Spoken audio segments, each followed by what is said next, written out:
You're listening to littlepodcast.com. Have you tried being grossly incompetent? It works great for me. Pizza is sacred to me, and you cannot ruin it. My guts are already a trash pile. I think we're talking about like vor fetish. Things like that. Yeah, exactly. That's fine. Are you telling me that you didn't get moist at 14 years old? Because Welcome to Born in the 80s, episode 395. I'm your host, John Danger, joined by my co-hosts. Matt, pro Tony Hawk, pro skater, player, guy, Hag. That's a lot. TJ May. and I'm Spanky. Works. Mandan Brills. And that's the end of our podcast. Goodbye, everyone. Yep, that's it. We did it all before we did the intro. So, I was fucking around with my Guitar Hero, Aerosmith controller, trying to get Clone Hero to work. And it's a fucking mess because it's a goddamn open source group project on Unity. So I think we can all agree that open source is just complete garbage. It's not complete garbage. I agree. Very well can be awesome, but a lot of open source projects have a very small group of people working on them. Yeah. And it just works for their specific exact circumstances. A lot of people that are working on it, John. A lot of people that are working on open source projects are maybe like introverted nerds that don't have great communication skills, so they're not really great at. Call me out here.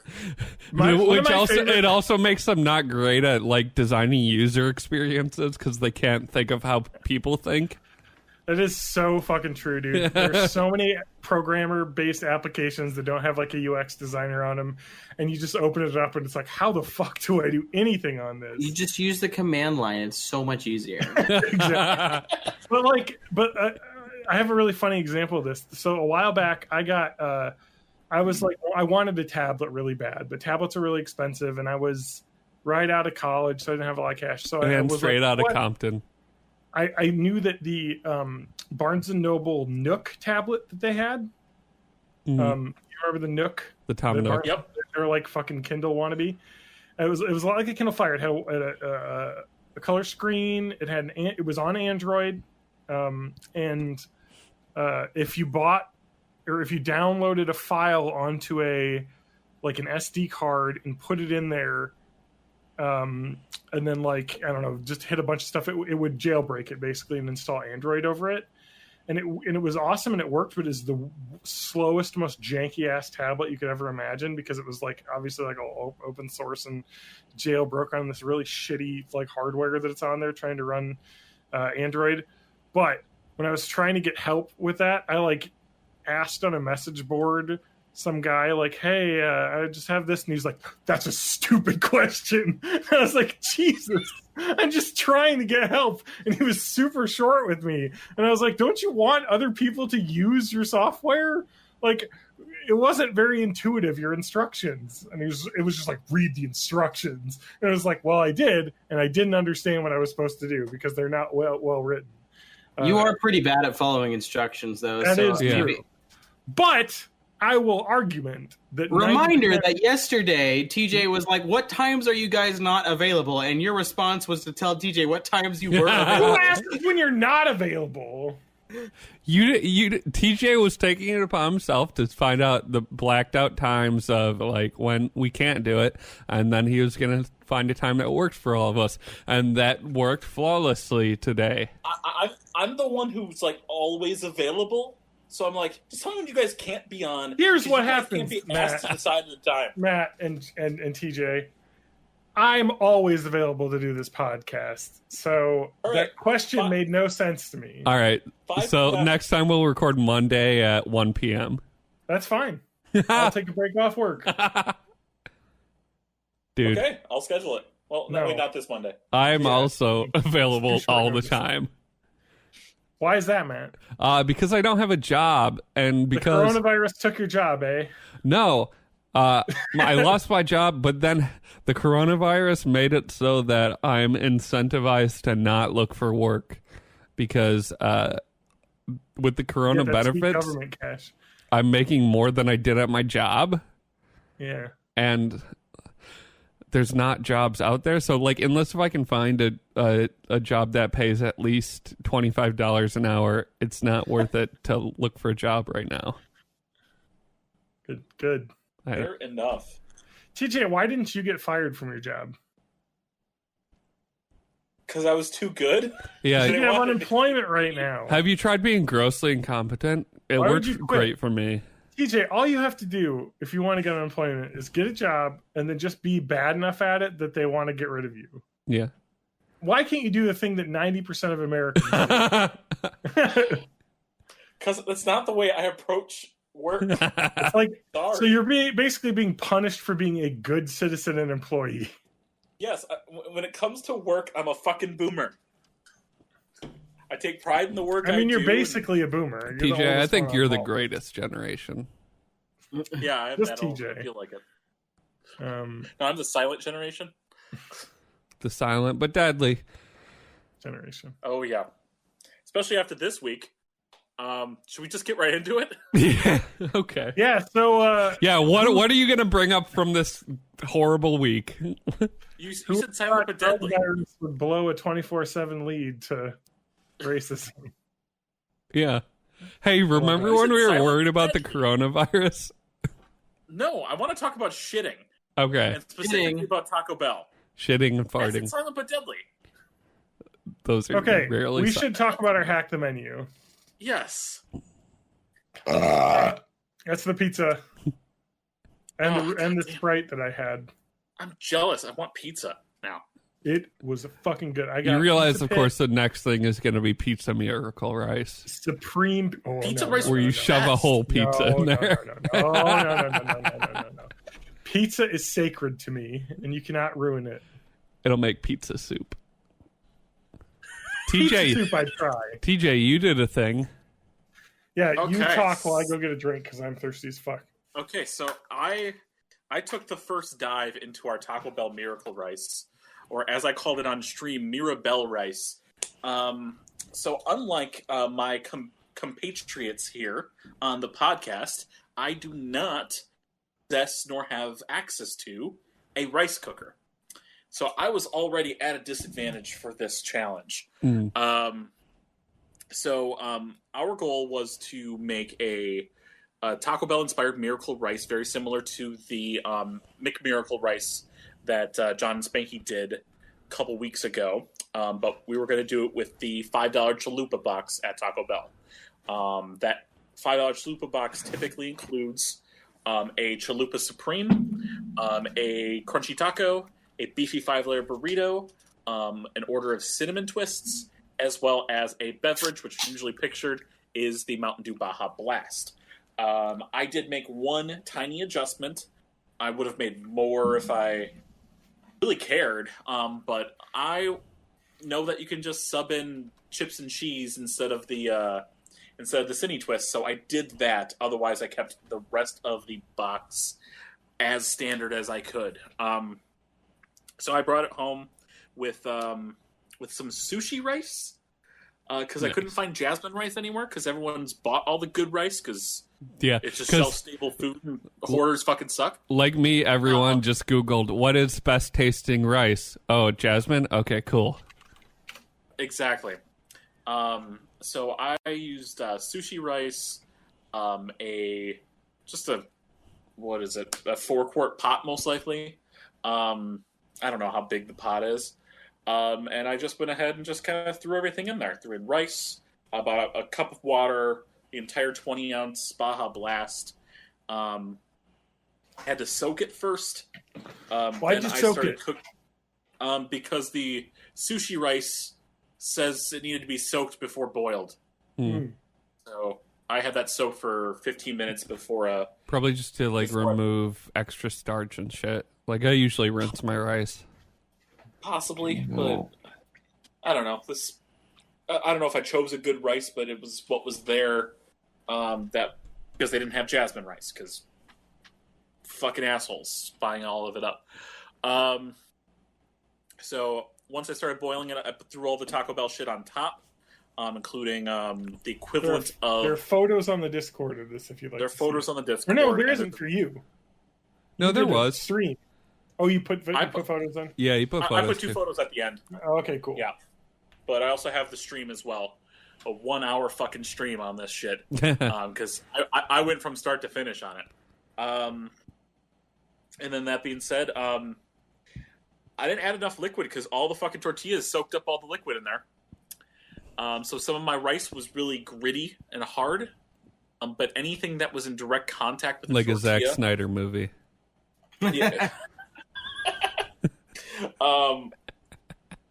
Anything that was in direct contact with meat or tortilla was okay. I did do leftovers twice for it, where I just took a little bit of everything, threw it in a pot with some water and a bunch of taco sauce, and just boiled the shit out of that. And what I made was essentially a rice-filled hot dip. Yeah. Which was okay. Well, that's probably a lot better than just like microwaving it, because usually with rice you can't like microwave heat it. You have to like add some more moisture in. You can microwave it, but you definitely have to add the water. But I wanted things to really mix in, and a microwave can't really do that well. So that's why I figured I'd throw it in a pot and reconstitute it with more. Actually, the first time was better because I had some leftover hamburger helper from the other meal I was making on stream, and I just threw a scoop of that in my reconstituted stuff. And that was all right as a dip. I forced myself to eat my first set of leftovers and just down it. And I kind of had, like, runny shit for a day and a half. But other than that, I tried the rest of it today, doing it with a little less hot sauce. And I just... This last batch had all the gritty rice in it, and I couldn't get all the grit out. So it went in the garbage after about 40 bites. Who wants to go next? Because first on your patented Born in the 80s 5-star scale, no half stars because half stars are for cowards. Yes. How many stars? See, I am at the border, but I'm going to go ahead and go a little bit up, and I'm going to give it a 3 out of 5 stars. Ooh. It's something I could tangibly eat. It's not something that just immediately was revolting and reviled me, or was something I had to kind of shovel down against my own better judgment. Is something that I had some good bites out of it. So, would you say it's worth the extra effort if you don't have some sort of jaw injury where you have to eat everything through a straw? Wait, what? Well, he's saying, could you make it like into a soup and it would be fine? Well, I'm just saying, like, is it worth it, or is it like, are you better off just having fucking tacos? Well, not the way I made it. I think it needed more liquid to start. And I needed to, in the 2 tacos, I needed to just basically straight up dump the meat and shit into it, because almost none of the flavors of the tacos went to the rice at all. Yeah. And weirdly enough, Baja Blast, and I don't know if it's because it's super sugary, I don't know if it's because that the lime flavor is pretty light once you boil it, it didn't add much to, like, I didn't get any lime essence in this at all. It was almost like regular I didn't even put soda in there. Yeah, maybe. And possibly because I also went about 3 parts Baja versus 2 parts water, because I just emptied the contents of my 120 ounce. Uh-huh. I say it was a 20 ounce cup, though. I know how much ice they put in there, and that takes up about a third of the volume there. Yeah. It was almost nothing other than color.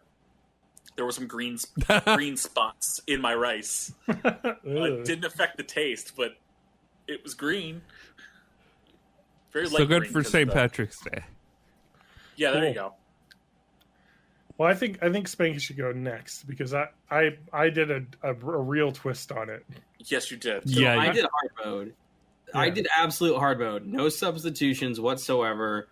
I everything. So it comes with the Cine Twists and the taco and the burrito and chalupa, and the Baja Blast, and that's all got to go in the rice cooker. And you can't add stuff to it. You can't subtract things from it. So I did hard mode, like the straight get the box, dump it in the rice cooker stuff. One thing I did do that not necessarily hard mode because you could do it with the ice, but I said no ice with the Baja Blast, just so like all of the liquid I put in there would be Baja Blast rather than like that probably helps, yeah. Than like Baja Blast and water.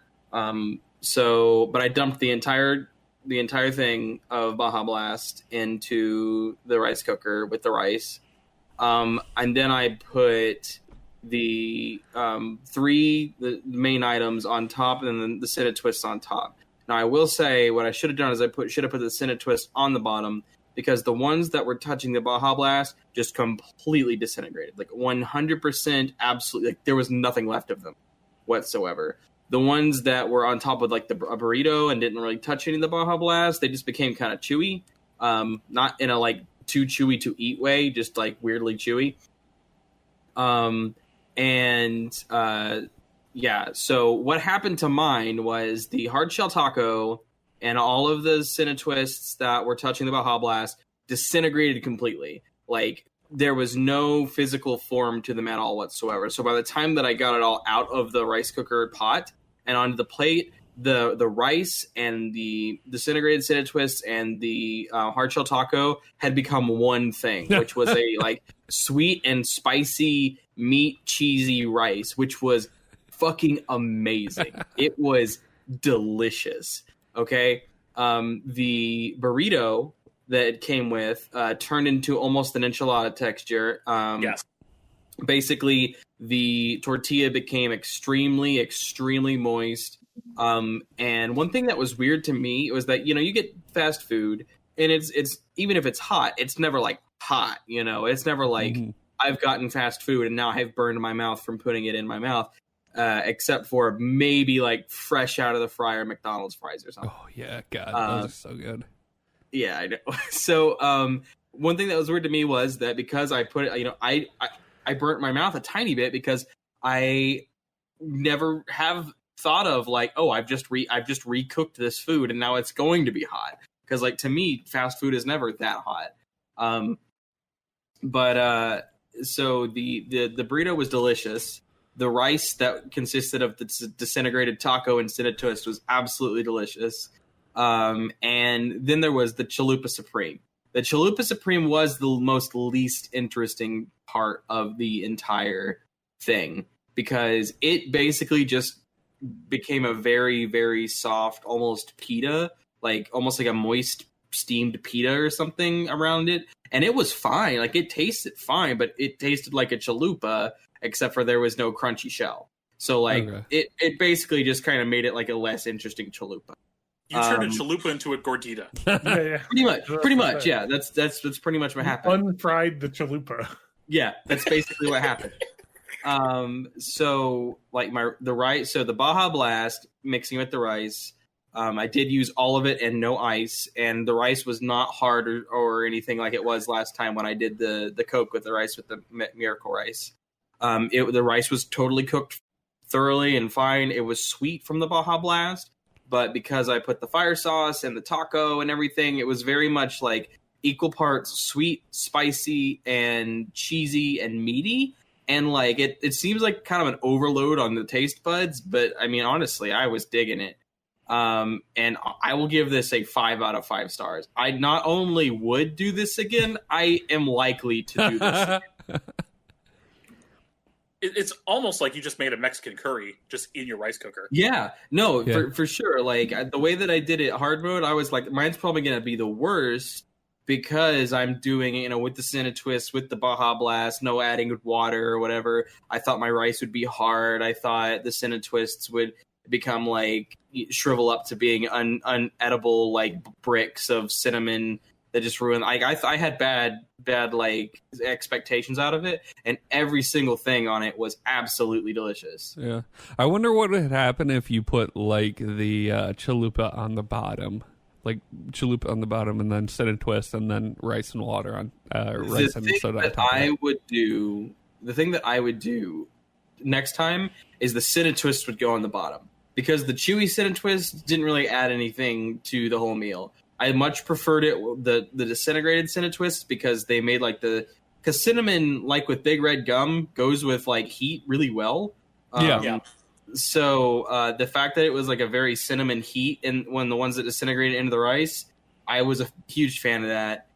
So next time I do it, it will be the rice and Baja Blast go in. Then I do like the layer of cinnamon twists above that, just to keep everything from sitting in the Baja Blast while it's cooking. And then I will absolutely like just be, I will love it, because it was good. It literally was, everything about it was good. And I'm happy that I did it. You ate everything in one sitting though, too. Yeah, that was well, so I didn't have breakfast or lunch or dinner that day. It was literally just, I'm making this for my lunch break, and I won't have food for the rest of the day. And I'm not sure that was a great idea. I felt like dying just from the sheer amount of food I ate over lunch. Because, like, if I'm super hungry, I can kill a $5 chalupa box. But, y'all, I did that with the addition of a bunch of rice. And, let's just add a bunch of extra carbs to this to fill you up. Yeah, it was a bunch of extra carbs. And it was, like, since it was saturated with water and stuff, like, the chalupa felt heavier. The burrito felt heavy. Like, everything felt heavier in my stomach. Yeah, I could see that.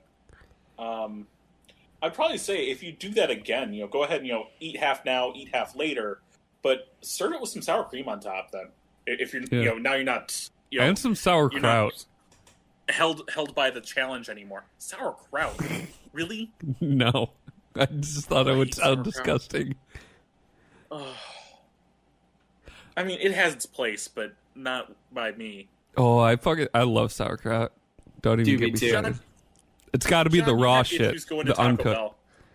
Yeah, uncooked sauerkraut. What are you saying, CJ? John, you had issues going to Taco Bell. I didn't have issues going to Taco Bell. John refuses to go to Taco Bell because Taco Bell donated to the Trump campaign, and he's really battling with his inner red hat right now. So, all right. So I went to the Taco Bell drive-thru on the way back from my work. I had to hop in and drop off some documents, and I saw the drive-thru for the Taco Bell was out of like the drive-thru curve area into their little parking lot, and I was like, well, that's a long line. That's like 10 cars. So I was like, you know what? There's a Taco John's just down the street. So went to the Taco John's, bought the my favorite combo, which is their beef and potato burrito and soft taco combo with Olays. Potato Olays. Potato Olays, which are basically just little tater tots with some spicy seasoning on them, and nacho cheese sauce for dipping. And I got a Pepsi because they didn't have Baja Blast. They did have Mountain Dew. I guess I could have done that, but you know what? I was like, I'm going to do Pepsi. I feel like Pepsi. So I got that. I poured in a bit of the Pepsi, maybe a good half cup of the Pepsi in with the rice. I did 2 scoops of rice, which I don't know how much cooked rice. My rice cooker. I poured in a little Pepsi, and then I poured in water up to the line for 3 scoops instead of 2 scoops, because I knew from TJ's, canary in the coal mine, as we called it when he did this, to add extra water, because the tortillas would soak up a lot of that water, and I knew with the Olays that I was putting in there, it would add a lot of water. So I put the potato Olays as a layer on top of the rice and water. And then on top of that, I put the burrito, and then I took the soft taco and just opened it and then put it onto the Olays. And then I had a couple of packets of hot sauce that I just drizzled all over it, and then in the rice, like water mixture as well. And then I let it go. And then it came out. I poured some nacho cheese over the top of the whole thing to get some of that delicious nacho cheese on the rice. And the rice was actually almost perfectly cooked all the way through.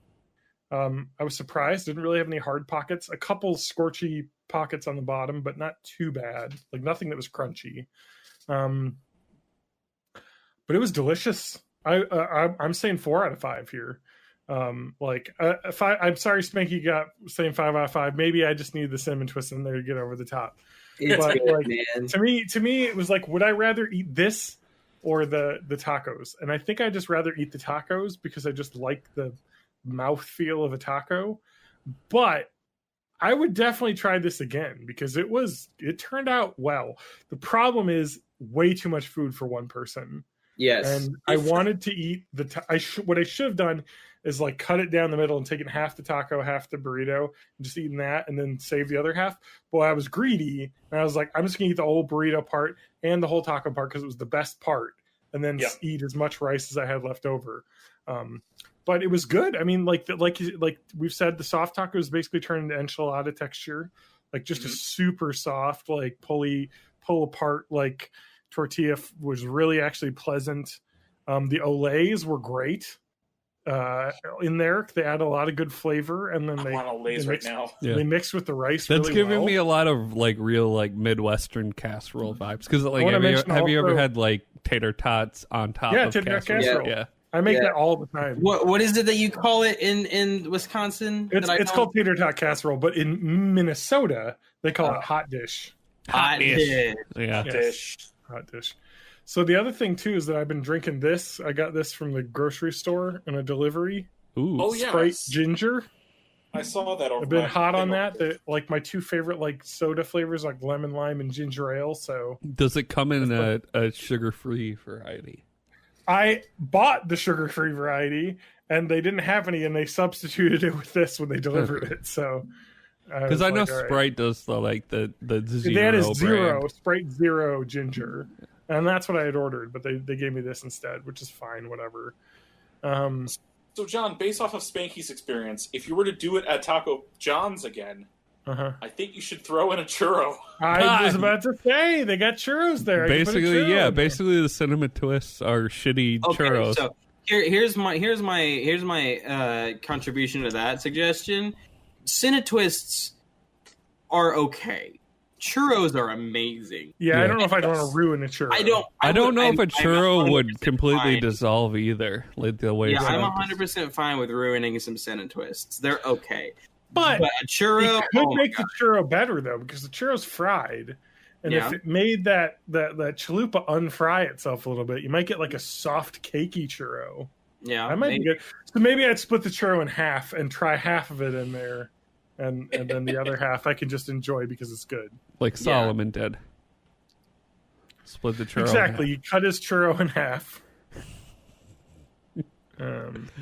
And I didn't do it because my guts are already a trash pile. And but I did. Here's my contribution. I bought some avocados, and because they're avocados, they all got ripe at the same time. So I've just been opening them up and dumping them whole into tortillas and pouring cheese sauce on them and eating them like that. So that's my. That's not fine. Wow, you got avocados. How do you feel to be funding fucking drug cartels? Well, I didn't know I was funding drug cartels. So But- basically, every avocado farm in all of Mexico is extorted or owned by drug cartels. I had someone in the UK say that to me, like, "Oh, avocados, huh? You're supporting drug cartels." I'm like, "Look, dude, okay." I think I'm have- already supporting drug cartels by buying weed. So Yeah, if me having some fucking guacamole is supporting the drug cartels, then legalize the fucking drugs because Yeah. like it's not the avocados. fault. legalize avocados. Born in the 80s. That's our first piece of merch. A T-shirt that Yeah. says "Legalize avocados." That'll be our episode podcast title. Legalize avocados. Yep, Oh, I'm writing it down. Is that what makes it official? So like in Well, the I'll future, if I remember. say something like really racist on accident, and you start writing Yeah, something on down, accident. do I have Mr. Missouri. Well, no, I'm not the one who was in the fucking MAGA Warcraft guild. Matt was in the MAGA Warcraft Guild as well. I didn't know it was a mega guild. I left first.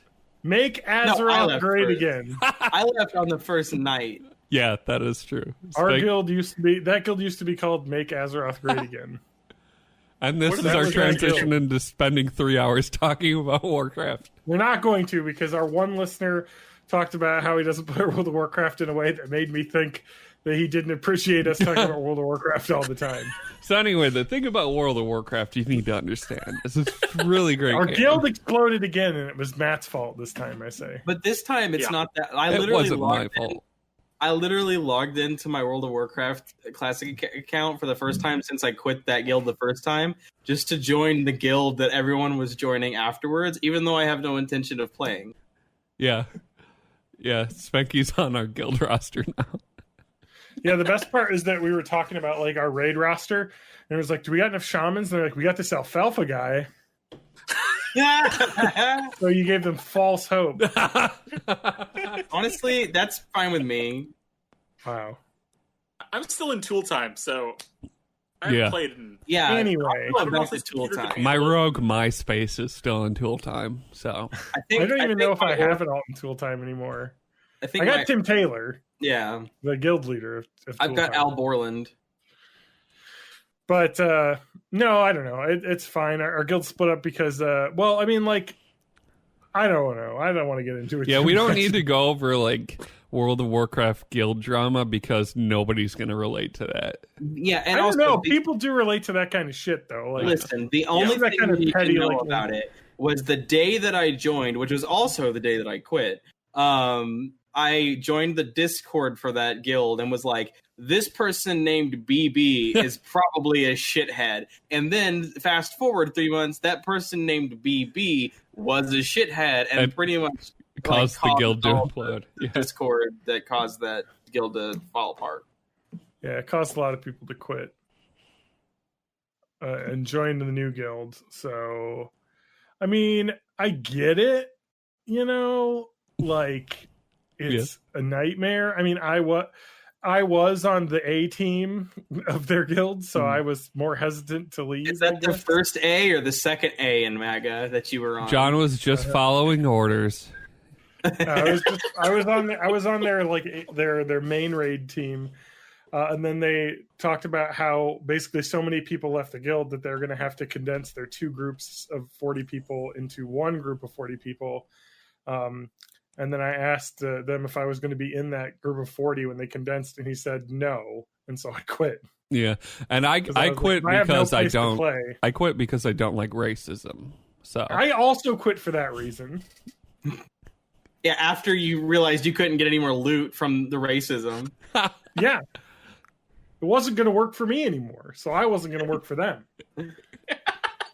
Now, in terms of the racism, I hadn't seen anything specifically pointed at the people, but there was indications that they were shitheads as well. There was no smoking gun. There was almost a smoking gun in a screenshot that someone shared. I mean, I think you could take the leap to say that's a smoking gun if you don't want to delude. Like, we know who fucking said that. So, okay, we should say. So there was a guild note, you know, like how the officers can put a note on players, like character, you know, like if you know you have all the characters listed in your guild, and so a guild officer can put a little note next to them, just noting something that only the officers can see. And I forget exactly what it was. Yeah, I don't. The phrase, but it had the N word with the hard R in it. Yeah, Like obviously as a joke, because like he's a big ass N word or something, you know, like as a joke. But obviously it's like not a joke because you can't use that word. But obviously they didn't think that they couldn't because they're racist. But also, and to be fair, the people that quit also said there's no way to confirm who put that in there, because that could have been put back in when the guild formed, you know, and under the Azeroth name great Make Azeroth Great Again. Yeah, so Yeah. I'm sure there I was couldn't no shortage of necessarily shitheads. condemn anyone in the guild for doing that because that was a very old image, but you know, like whatever, like it's just still like indicative of kind of what that like officers group was in that guild. It didn't, at least in my group, in my experience, never trickle down in any way, which is why I was so shocked. But yeah, shitty. Yeah, like I don't know. And they I kicked was me out of was the group, surprised to so- hear like what was going on behind the scenes too. Like, I don't know. Yeah, But I don't know. Things seem to be going now. This kind of talk reeks of like when boomers say, "Oh, is Karen the new N-word?" Yeah. Which word did you not say? Yeah, right. Yeah, when you say is Karen the new N-word, and it's like, well, you're saying one of them, so clearly not. Yeah. I didn't even. That's the thing people say. Well, usually yeah. the word boomer specifically, but yeah. Yeah, boomer. People will be like, you can't say boomer. Boomer the new N-word? You can't say that. It's a slur. It's as bad as it's worse than fuck off, boomers. Yeah. Oh, you didn't use millennials as a slur forever. Yeah. But now people are still doing so because they don't realize that millennials are like 27 and older. I know. Yeah. They should be saying Zoomers now. I hate that. That's a generation term. Zoomer. It sounds generations are bullshit to begin with, so it doesn't matter. Yeah, but Zoomer sounds like when you have a dog with worms and they just rub their ass on the carpet. Dude, man, I ate some of this Taco Bell shit. Gave me worms. I had to take a massive Zoomer around the living room. When I was growing up, we had a dog, and we used to call that playing bumper cars. So anyway, nothing bad has happened in the world since we last recorded an episode. So, so does that mean we should bring up Bite Book Club? Did we do our Bite Book Club already? We're barely in the episode here. You haven't even let us breathe. Fine. I know it feels like we've been recording for 4 I'm going to go hours. pee, so you guys go talk about something else, and then we'll talk about book club. It feels like we're pretty deep into the episode, considering we talked about our fucking Warcraft guild that he hasn't even been in. Yeah, TJ. You wouldn't be allowed in it because you're not racist enough. True. I'm also only level 30. No, the new guild isn't racist. At least as far as I've seen. Yes. Okay, got it. Yeah. I still worry. I do have a couple players on mute already in the Discord because I don't like hearing them talk. Awesome. Well, you know. You guys remember that one guy who was a fucking redneck? And I was like... He stayed in the racist guild. I was about to ask what happened to him. Of course he did. Well, because he's but like he's friends with one of the main tank guys who we came over with from our old guild. But it's just like, what the fuck, dude? Like, why you gotta, like, I don't know, like, makes me, like, wonder if that guy who was in our original, like, guild from months ago is actually kind of racist, too, because he didn't seem fazed by any of that accusations or whatnot, so. So, John, what else is going on, then, what the hell? You just want to get right into the book club. No, Spanky's already got to look up the wiki because he can't remember what episodes we watched because it was like 4 I know, months ago and because I finished Legend of Korra like a week ago, so I can rewatch it. Anyway, yeah. What's been going on in my life? I don't know. I've been playing games. I bought Minecraft Dungeons and played it for like 30 minutes and then stopped. So I'm glad I spent the money on that. It was only $20, I guess, but I mean, I'll play more. It'll eventually be cross-play, so yeah, there's just more. Put it out right away. Yeah, that'd they be wanted fun. to hit a whatever. There'll be more stuff to do. Yeah. What else have I been doing? I don't know. I got Taxi on DVD. Oh yeah, that's right. We talked about that last week too. I ordered it last week. There you go. Yeah, I got them. Did you put them on your Plex yet? Nothing is happening in my life now because of the COVID. It's just like World of Warcraft, and that's it. I did 3 straight days of VR. Nice. You stayed in VR the whole time? It felt like it because my arms were sore all night. Hey, you're a PSVR guy? Yeah, I got PSVR. They don't have VR porn on that, do they? There are ways, but I don't bother. Wow, it's really annoying. You're really missing out. Matt knows all about it. Yeah, I all the porn. I've done it with cell phone VR. It's easy. I have the cell phone VR. Yeah. You can watch the porn on that. The VR porn. Go, yeah. I mean, there's 2 different kinds. There's the static view. That's just a 360 video. There's the 360 view. That's what you want. Yeah. The other one's just POV. That's not VR. I'm gonna be able to move my head around. If If you got Now, the are thing. you differentiating between like a 360 video and like actual rendered porn where you can like move around in the scene? No, I'm talking about like the 360 video. We're still just Where talking they- video. where So they I do don't the think stereoscopic cameras, so they VR got the porn. 3D. That doesn't qualify as VR for me. That's just a 360 video. Yeah, But I use a VR headset to view it, and Yeah. you need to use a VR headset to view it. so Yeah. you can also use a mouse and click around on the video. That doesn't make it Yeah, VR. but No, but then want- it's not stereoscopic. It's Yeah, exactly. it's shot with two cameras, so it's 3D in your vision. Mm-hmm. So it's VR. I don't know. It's not virtual. That like it's shot in real life. Yeah. That makes it. I don't not know what you're saying. It's in like the 3D. VR version of FMV game. Yeah. I do want to say though that VR porn looks incredibly weird because of the way that aspect ratios work with people in 360 video. Mm-hmm. Everyone looks like they're like 50 feet tall. Yeah. It's So I great guess if for you're into a like the specific fetish, gigantism. it's fetishes. really the thing for you. Like the videos of that. Where's that? Didn't I show that on the stream once? ABDL. That video of that guy like was tiny No, and that giant woman think we're picking him up. I think we're talking about like vor fetish and things Yeah. like that. Yeah, exactly. Oh There's man. definitely lots of videos where it's like a camera on a desk and the lady's like, "I'm giant and you're small." That some people get off on that, I guess. I Yeah, I pay don't- extra for that. It's fine. I mean, like, no judgment, but I don't understand it. I'm just gonna Google giant woman and see what comes up. Probably Well, yeah, Steven so- Universe. Oh, Steven Universe song is the first thing that came up, and that's a fucking great song, by the way. Yes, it is. God, that show is so fucking good. Anyway, I should try and get my wife to watch that show. My my wife. wife. Too. There's music in it though. Like there's lots of good songs in it. I like There are. I like the song that Pearl sings when they're learning how to sword fight. To do it for her. Yep, that one's That's a good. fucking banger. That show is so Great. good. There's also so many good covers of that stuff too. So Yeah. let's do it everywhere. Anyway, don't spoil it. I've only watched like the first 4 episodes of season 2. So Okay, Steven I'll- is part human, part gem.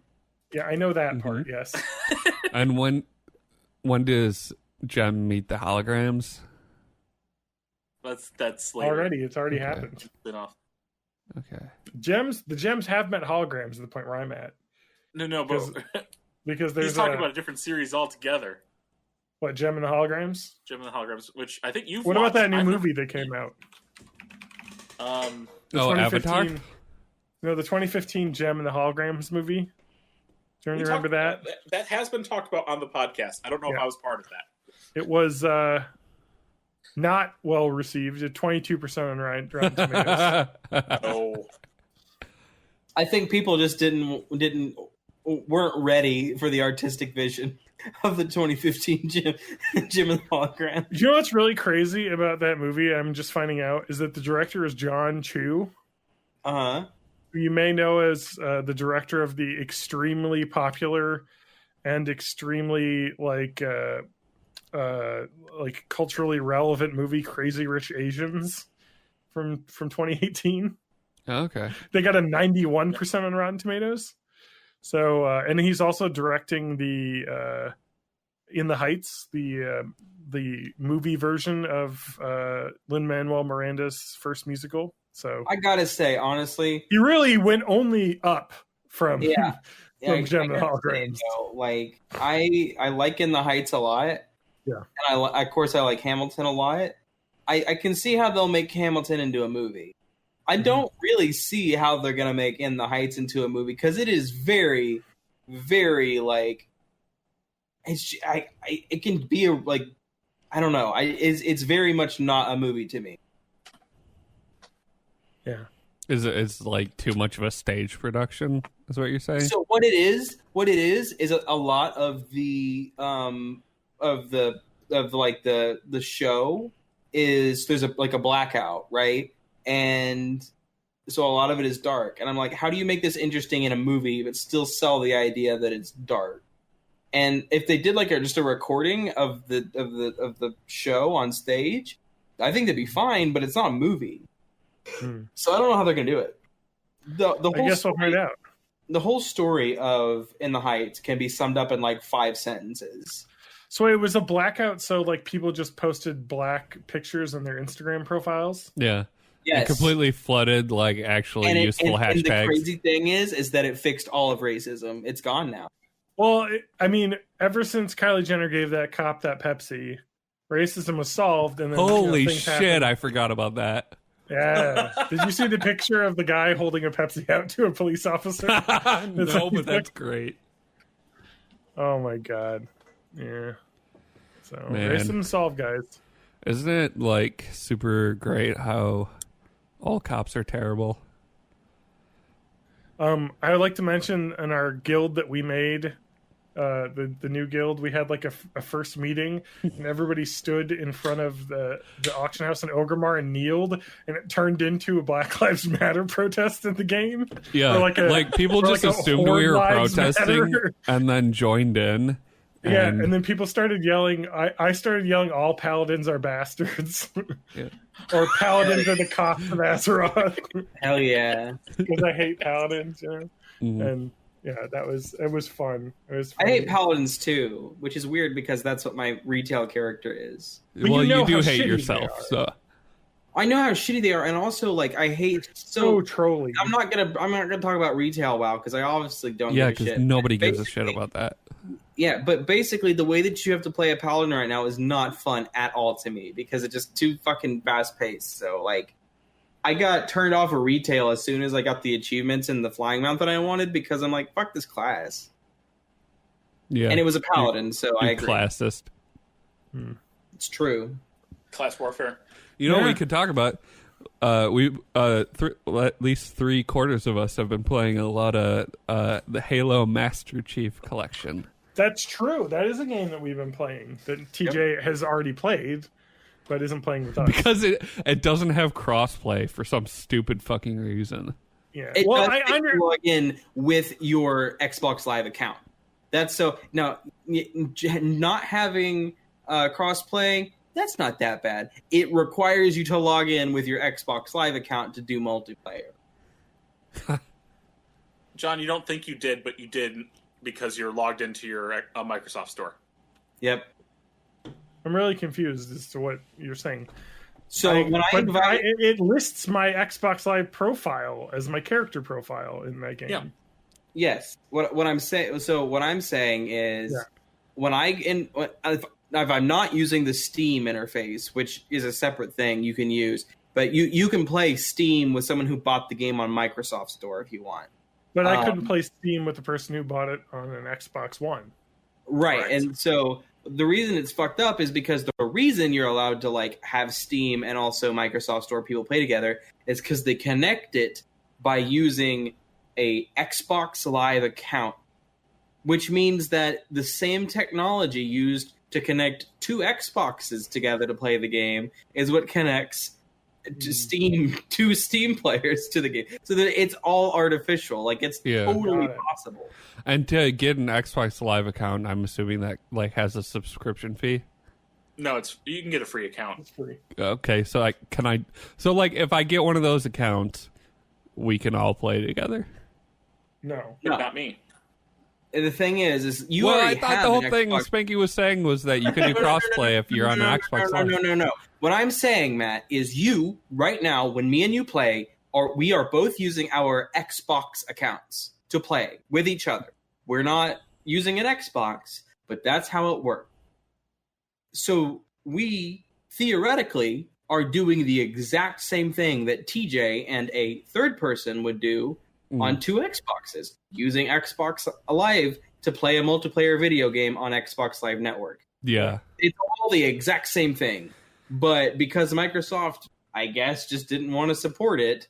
Well, and I guess the reasoning behind that would be that they don't want controller people to have to play against keyboard and mouse people. I But like understand that. that's But as easy as why just can't making you a do separate co-op? pool of like matchmaking We'll where get to co-op. like if you don't give a shit about like how good you are and you just want to play with your friends, go into this I think pool. they actually built a different online infrastructure Yeah. for the PC releases, which is what, even though it's using the account system, Microsoft, the actual infrastructure of connecting from PC to PC is different than they use on Xbox. It is annoying. Even from Windows, even if you're using the Windows 10 store version, they're using infrastructure. So I even wonder how if we went on the Epic Game Store and they had Borderlands Handsome Collection, which is Borderlands 2 and Borderlands the pre-sequel, available for free last week, and we could have all purchased it, but would you be able to play with someone who had the Steam version of Borderlands 2? Probably, because I think that they use the Gearbox Shift accounts. Gearbox Shift accounts? I've never made one of those. You probably have, actually. Okay. If you especially if you had it back in the day. Gaming is the worst. Yeah, it is. There's like 5,000 accounts I have to have now. Yeah, it's fucking terrible. The Ubisoft Uplay account that I always use. And It EA is even worse if you have a family and you all have accounts on different things. Yeah. And then I have to remember which email addresses I used for which daughter, for which boy. thing, and when they have to reconnect their Minecraft, which uses an Xbox account while playing on the Switch. Did you see that?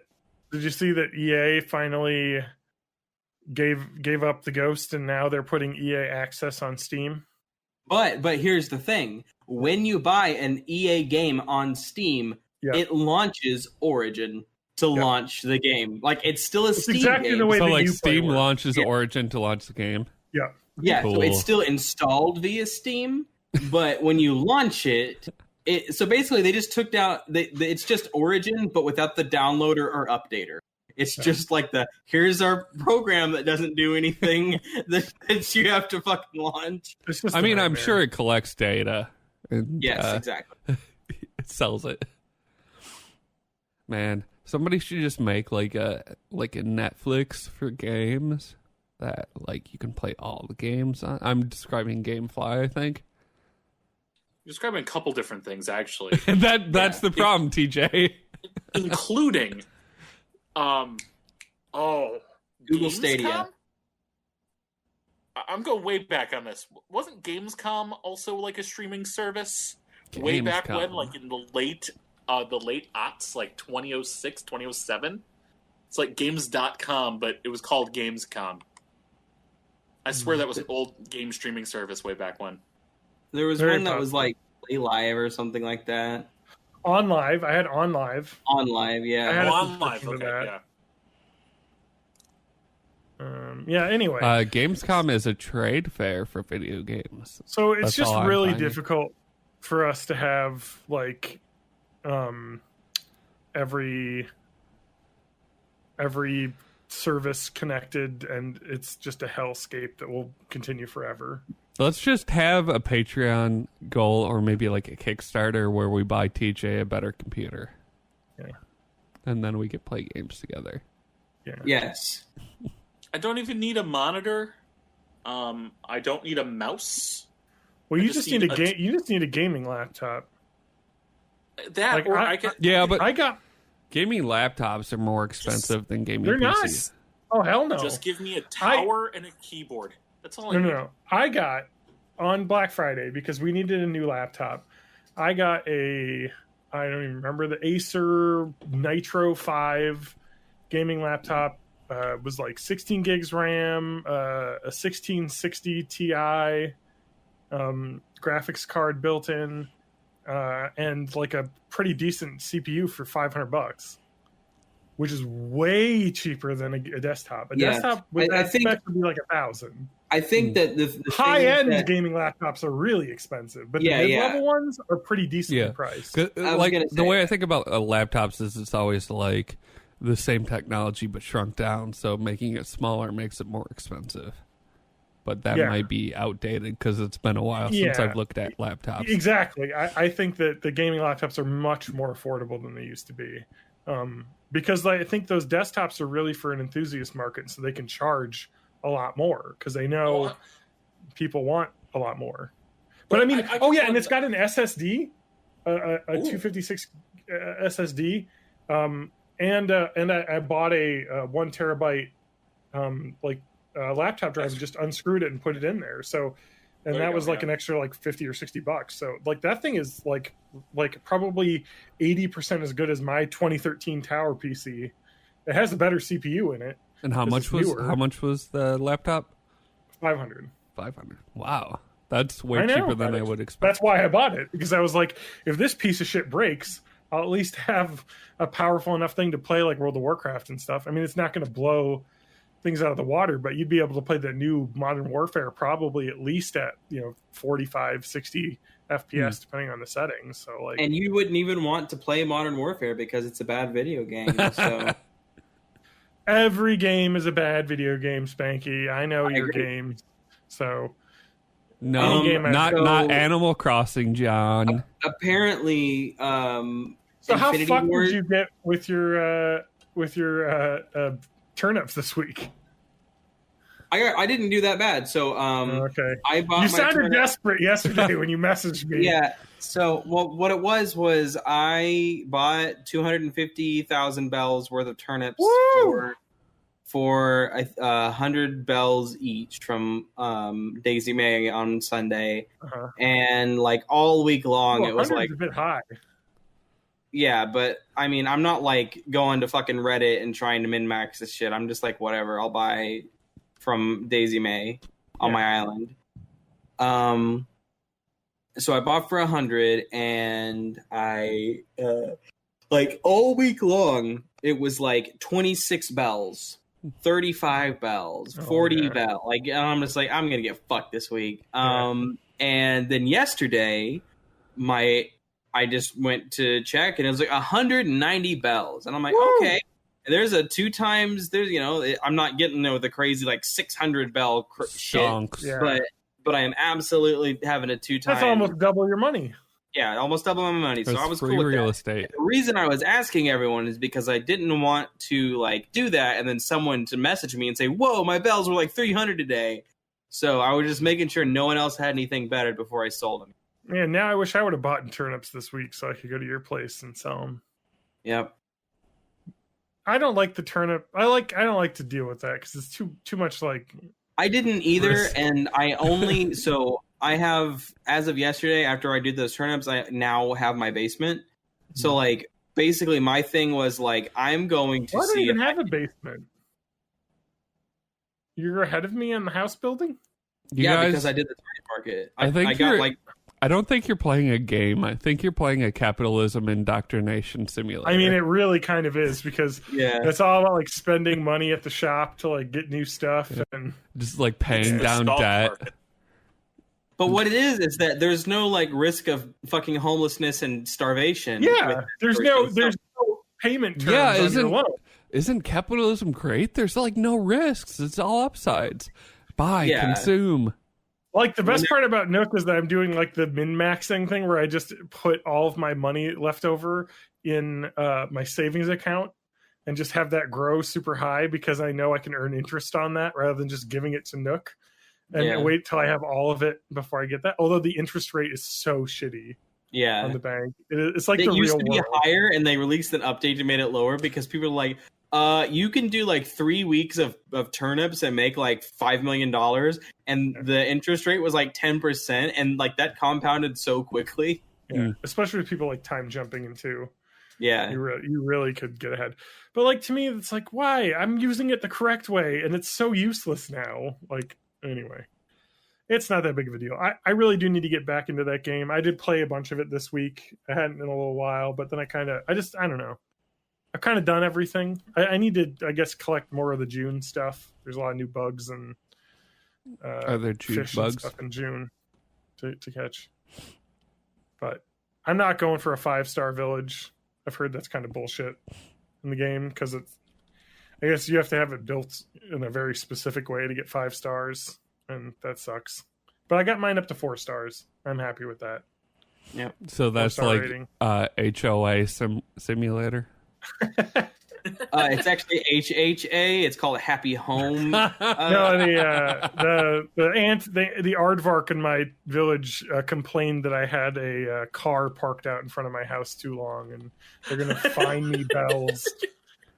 No, it's not like an HOA. Do you have an HOA, Spanky, coming up? No. I am outside of city limits. Neither do I. I'm in city limits, but we have an optional neighborhood association, which is they have no power. Other than we have a cookout and sometimes organize weekends that are like garage sale weekends. Yeah. So I put an offer on a house that got accepted. Is what? John Yeah. You're not done yet. So no, I'm not done yet. I've got to do the inspection and all the crazy shit. But my closing date is on the 30th of June, which means that when you'll become a Republican. And I was just say, as soon as the 30th of June rolls around, I'm gonna wake up, be like, "Happy birthday to me!" And also, Joe Biden's pretty good, y'all. Maybe. I mean, like the Bernie thing's pretty radical. I don't know if we need to go that far. Yeah. I don't think we really need to pay for schools and stuff with like property tax. If COVID wasn't happening, I'd totally like to visit and do like a housewarming thing. But yeah, I'll drive. Maybe you don't want to come to Springfield right now, anyway. We had a Black Lives Matter march today. Really? Yeah, there was about 1,000, a little over 1,000 people in attendance in the square, and like the police were like on with sniper rifles on top of all the buildings around the square, the news story I read about it to figure out the times of everything was like the police chief has said that they are aware of rumors about the Antifa organization and outside rioters bringing people in to cause havoc. Antifa is by definition not an organization.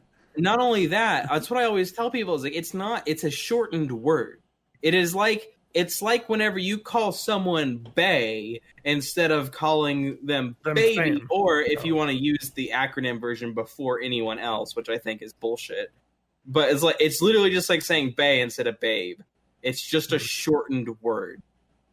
Antifa just is short for anti-fascist. Like I just love that. Like everyone's like this Antifa organization. I'm like, it's not at all organized in any way. It's literally just a mindset. It would, and the best part was the president was talking about designating Antifa as a terrorist organization, which A is impossible because it's not an actual organization, and B impossible because you can't make U.S. based groups terrorist groups. It's illegal.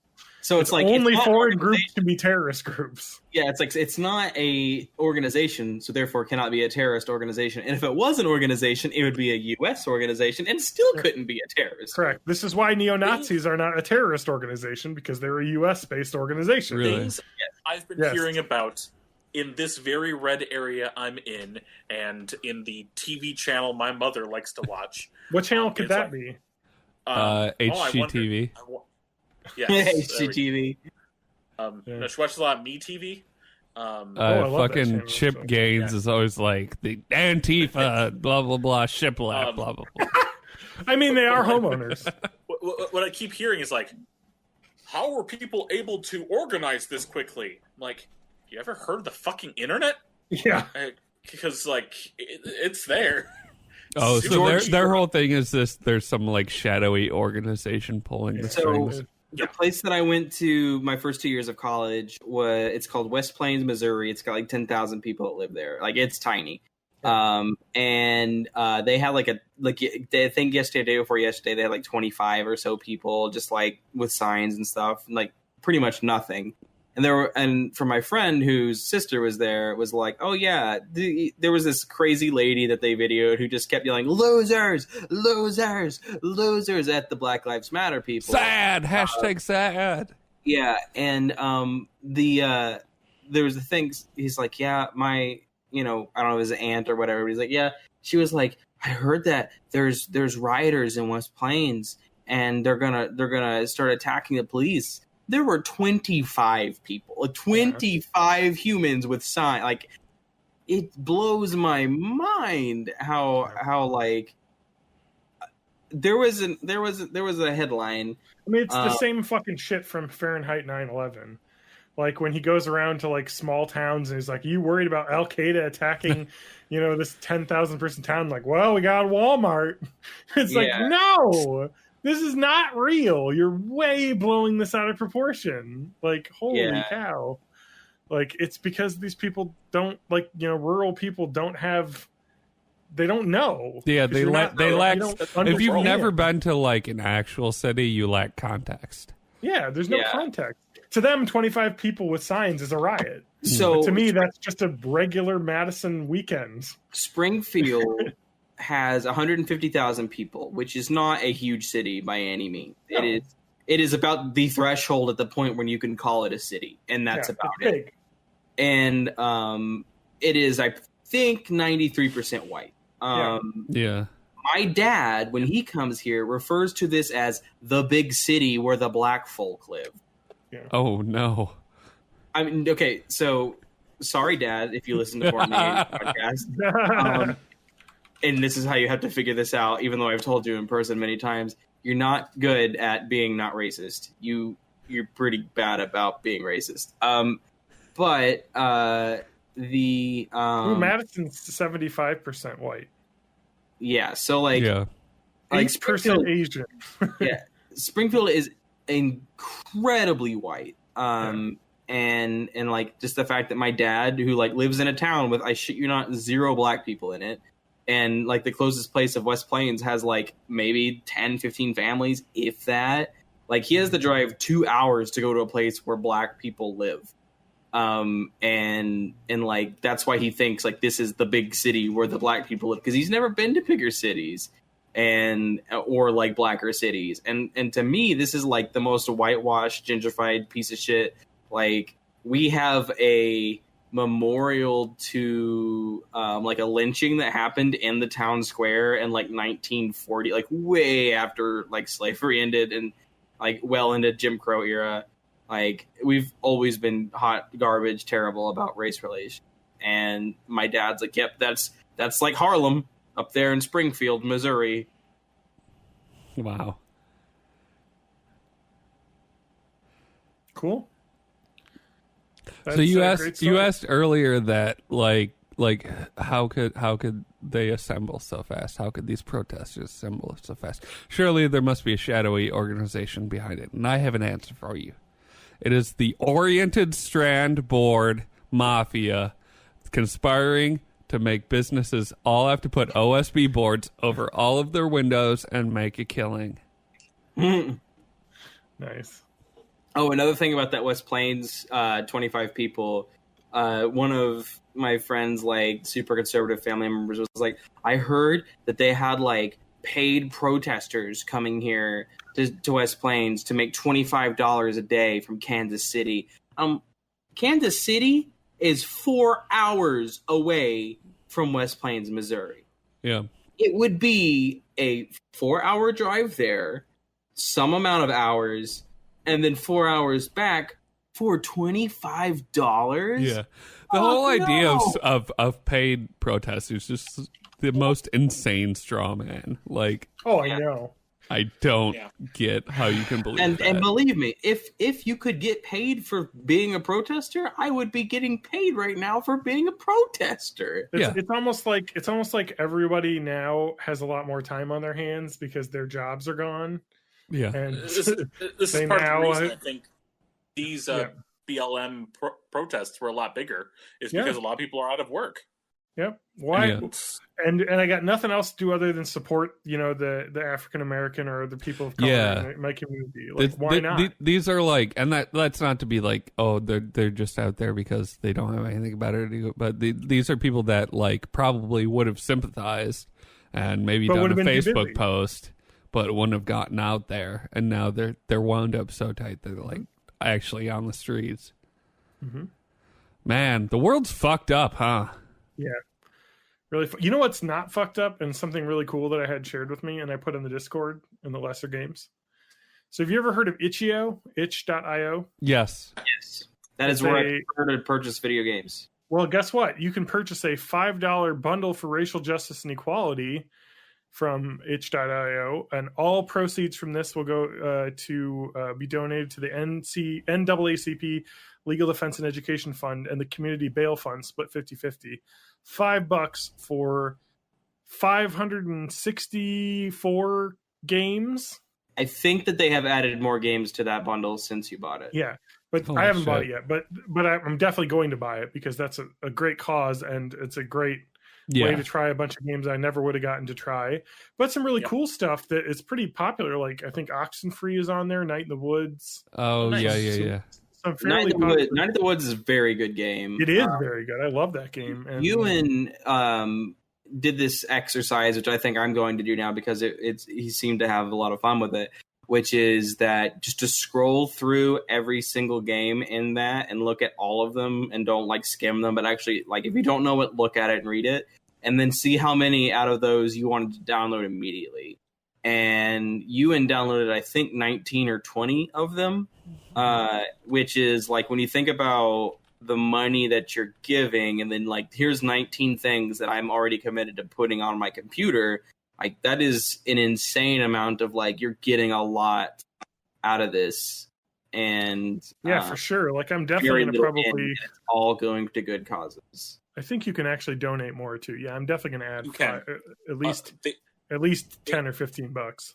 They have raised $1.4 million out of their goal of $2 million. Yeah, so 7.5 or blah blah 705 700. Oh boy, 742. I wanted to say like 700 and a half, like 750. Well, they just sold another one, so yeah, exactly. I'm definitely gonna buy this because that's a really I bought cool it deal. like I saw Neon Blight and I was like, that looks like something I'd be interested in. And yeah, there's some really cool looking games on here, and itch.io is a really great place to buy games. Is this more like itch.io? Is that more like indie developers? That's like Bandcamp for games. Okay. Yes. So basically, you can put it there if you're a big name. Like they don't have any like you can't have publisher rules or anything like that. Yeah. The rules are that it has to have no DRM. Yeah. To be on it. So like if you buy a game on it, you can give it to someone who can't afford the game and it's fine. Like they don't have to get a pirated version of the game, which is why indies use it because, you know, it's a way to like buy a game and also share it with your friend if, you know, you can convince them to buy an indie game. Much like indie musicians, the idea is not that the danger is getting ripped off, it's the danger is obscurity. So like you need people to know about your thing. Because nobody knows about your thing. Which is weird because I don't have Bandcamp because I always reference like, you can find my work at mahagmusicbandcamp.com. Like, you don't have Bandcamp. No. That's like .io of music. Yeah. Have you, it actually has the awesome little thing I've seen videos of Desktop Goose, the app. I just saw that. What is that? I thought it was like a Goose Game clone. But... No. So if you watch the trailer, it's just like a desktop overlay thing that it's a goose that runs around on your desktop. Buddy. And like, you guys remember Bonsai Buddy? Yeah, it is like that. Exactly. Except for that the goose is an asshole and he'll run up and steal your mouse sometimes, or he'll drag on like pop-ups and things. Like, or he'll drag windows around, so it sounds really fun to fuck around with. Super Hexagon's on here, I want it. Yeah, Super Hexagon's on there too. Yeah, so like really good deal. I'm gonna definitely do. I think $10 because they let you put extra money in. Because why not? Yeah. You know, that's a great deal, and I can afford it. So, yeah, really cool. I just wanted to share that. So there's a good thing. Yeah, thank you for posting that. There's bad stuff. But then there's while we're awesome about games, gamer people donating $1.5 million fucking dollars, which is awesome. Oh yeah. So really quick, I'll take just a minute of your time. I've got two quick 2-second VR reviews for 2-sentence VR reviews. I gotta get for a two drink. games I played on PlayStation. I finished my Sprite. You keep going. All right, so Groundhog Day, like father, like son. Characters look really blocky, but the game's okay. I'd give that about a 3 out of 5, born on the 80s scale. Audica from Harmonix. They're the people who made Rock Band and Original Guitar Hero. It's Beat Saber, but guns. And I like it better than Beat Saber. Is it, like... It can't be as much of a workout as Beat Saber, though, right? Not as much. Okay.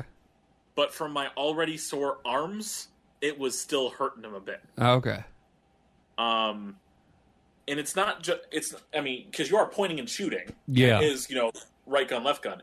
But there's also melee attacks. Or okay. balls that come at you.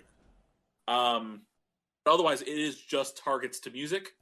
I went ahead and bought it with the 2019 season pass for $45.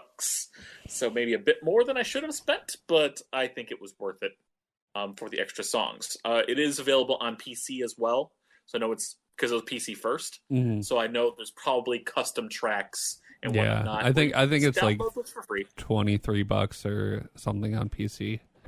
Now, Beat Saber did add a new free update recently, where there are these 90-degree tracks, where you got your blocks coming in from different directions instead of just the one track in front of you. Mm.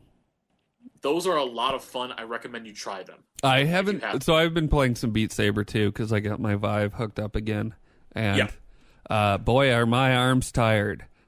Like yes, very much so. The big day where I played a lot was, I think, 2 or 3 days ago, and I'm still sore from it. Yeah, big day. I think I was 5 days ago when I was playing it. I played a bit of the Groundhog Day, like Father, like Son, and then I went into Beat Saber. But it was a day I was just, World was bad, so I was very angry at World. So I was definitely flailing with all my hits. Yeah, so and you're just like, fuck you, I'm going to go into a different world. A virtual world. No, but I haven't seen those 90-degree tracks yet. Ooh. Yep.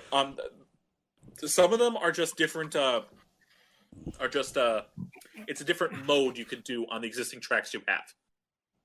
But because they don't have a beat track for every song, for every difficulty, you may go into like one of your favorite songs that you're good at on normal, and the only difficulty they have on it is Expert Plus. Or you go into a song that you're good at it on hard, and they only have it on easy. Yeah. But yeah, John, so Audica is good. It's Beat Saber with guns. Cool. Highly recommend it. Groundhog Day, like Father, like Son, all the characters are like super caricature blocky. It's okay. I thought I'd like it more. But I still gave it a 3 out of 5. But 4 out of 5 for Audica. I love it. Yeah, that's like definitely on my list. Like, this is a little bit like too much talking about how the sausage is made. But for my channel, I want to do a lot more rhythm game streams to try and get closer to like what the title of the actual channel is. So yeah. Well, you're kind of coming from a person who loves rhythm games, so you know. Yeah. The problem is I feel like I have to get good at them before I stream them. Like, I feel like I can't. I don't know. I sometimes like watch people that suck, or I like watching speedruns of stuff, which with rhythm games is weird. Mm-hmm. Yeah. Rhythm game speedrun. That being said, remind me to talk to you later about Rhythm Heaven Fever, because things and stuff. I know you don't have a Wii, but I can talk about things. Okay. All right. What else we got going on, guys? We got to watch some Avatar. Yeah, I think this is time. Time for the talk. Finally enough time, John, between our first thing and our second thing, we can talk about this? Because I know that Avatar is going to be a big chunk of it, I am just going to mention I have started watching 2 other series. I started watching Castlevania. Ooh, yeah. Oh, it's good. So fucking violent. Like, yes, it is. Just the gore in that is fucking crazy to watch. And then, I thought there was something else on Netflix that I started watching. But regardless, I am leeching off of someone's Disney Plus right now. So I'm starting to watch the Marvel movies in not release chronological order, but in the universe actual chronological order. So I just watched Captain America, Super Soldier, or the First Avenger, or whatever it is. Mm-hmm. So you're going to do First Avenger and then Captain Marvel? Yes. Okay. I haven't seen Captain Marvel yet, so... Captain Marvel is pretty good. You can kind of tell with that movie that, like, they couldn't write a lot of her character because they had already filmed and completed Endgame, which was her second movie appearance, but her first like filmed appearance.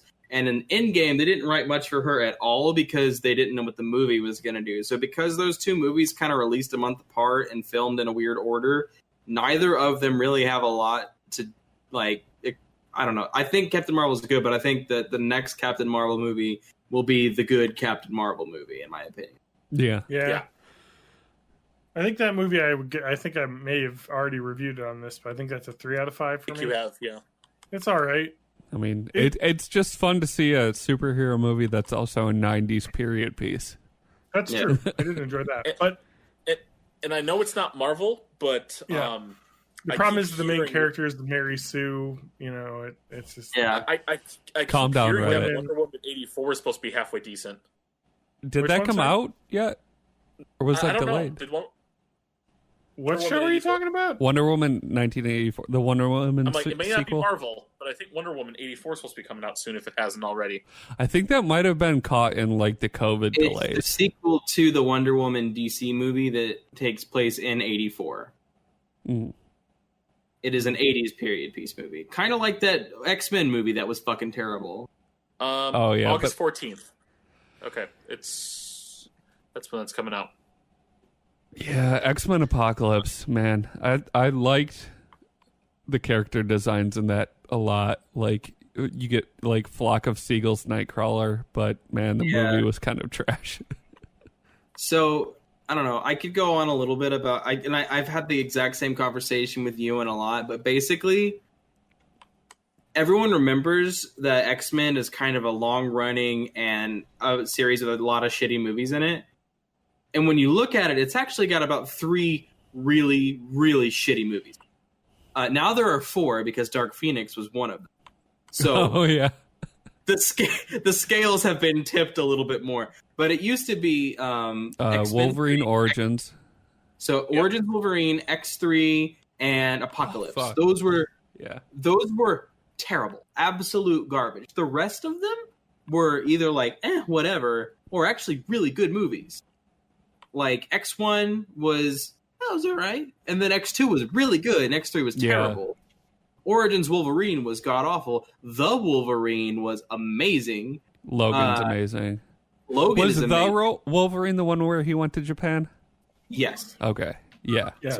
I remember like some of the visuals in that were kind of not great, like some of the CGI, but like the story in general I enjoyed a lot.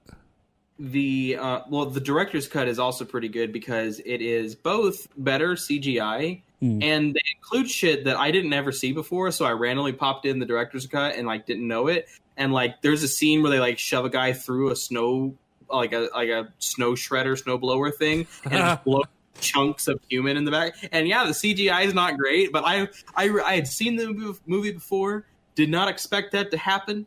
Because I didn't realize I was on the director's cut, and it happened. And I was like, "Oh, damn!" That's all. Are all the X-Men movies on Disney Plus now?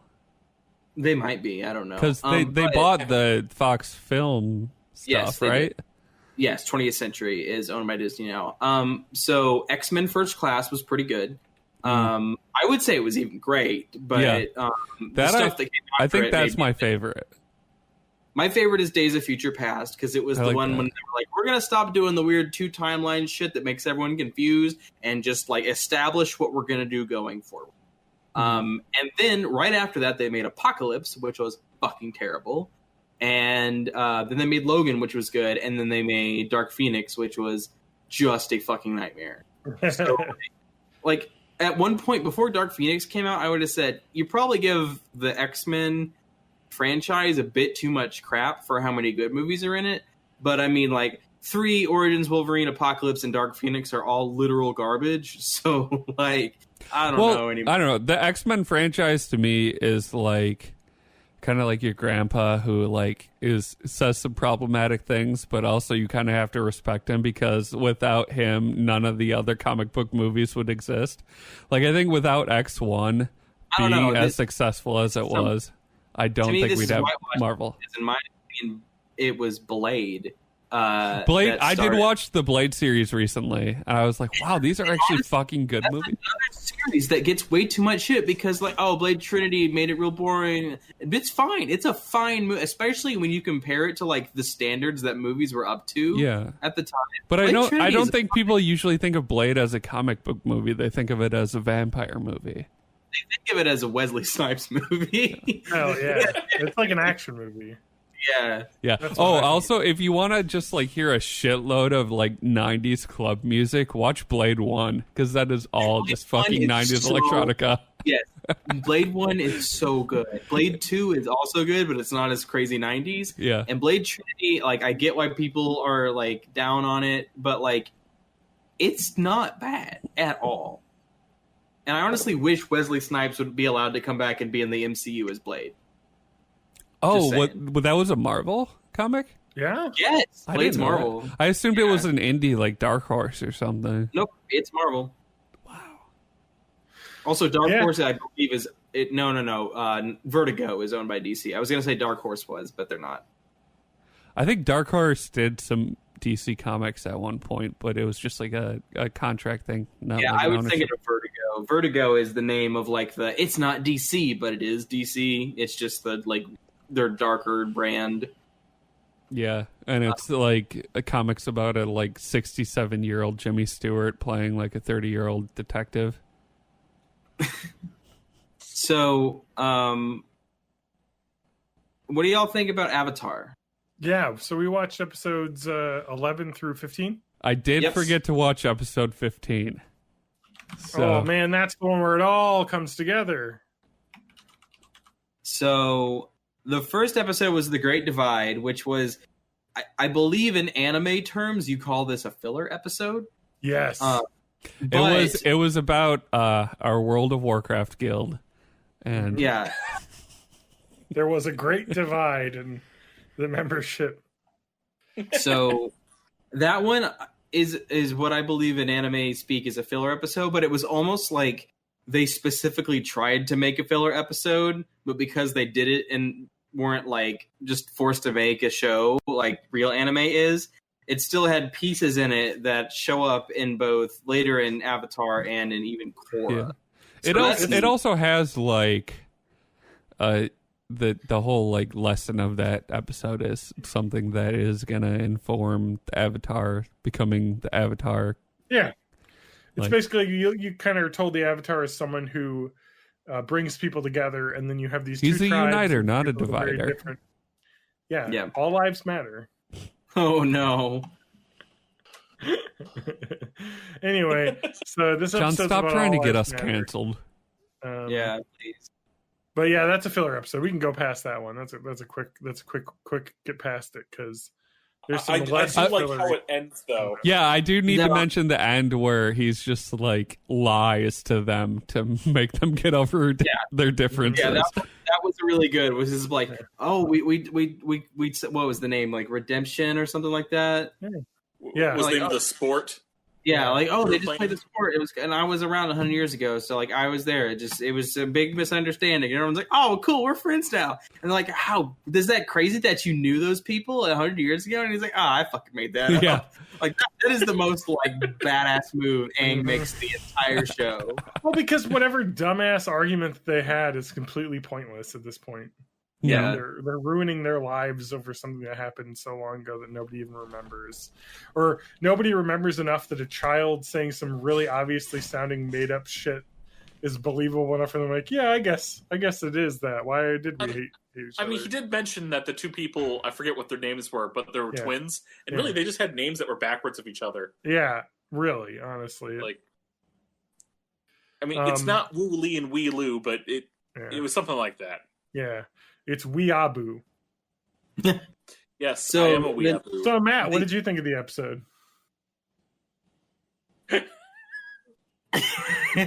Matt just got up. That's great. Thanks, Matt. Oh, really? Oh, wow. Oh, I'm gonna have to bleep that out, Matt. Yeah. Oh, Matt, come on! You can't use those words. Can't use the hard R in that word. Oh my god! You can't hear it because on the video he's writing on a whiteboard a bunch of racial stereotypes. Yeah, you can say Wata tribe, but you cannot use the hard R. You can't use the hard R. Yeah, Wata Benda. Oh, the telltale toilet lid. I had to pee. Yep. That's okay. This reminded me that I got to remember that I got to bleep out some stuff in the previous episode. So that's good. I forgot what happened. Don't worry It's about it. something John said, and like he's like, that's my privilege is that I edit the podcast, so I can bleep it out. Right. I can bleep it out. Okay, that's right. No, it is a extremely borderline mild racial joke that was in jest, and I said just so because I know I could bleep it out, and it will sound funnier. Isn't that right, Matt? Wouldn't you agree? Yeah, right, Matt. You agree? Mm-hmm. Yeah.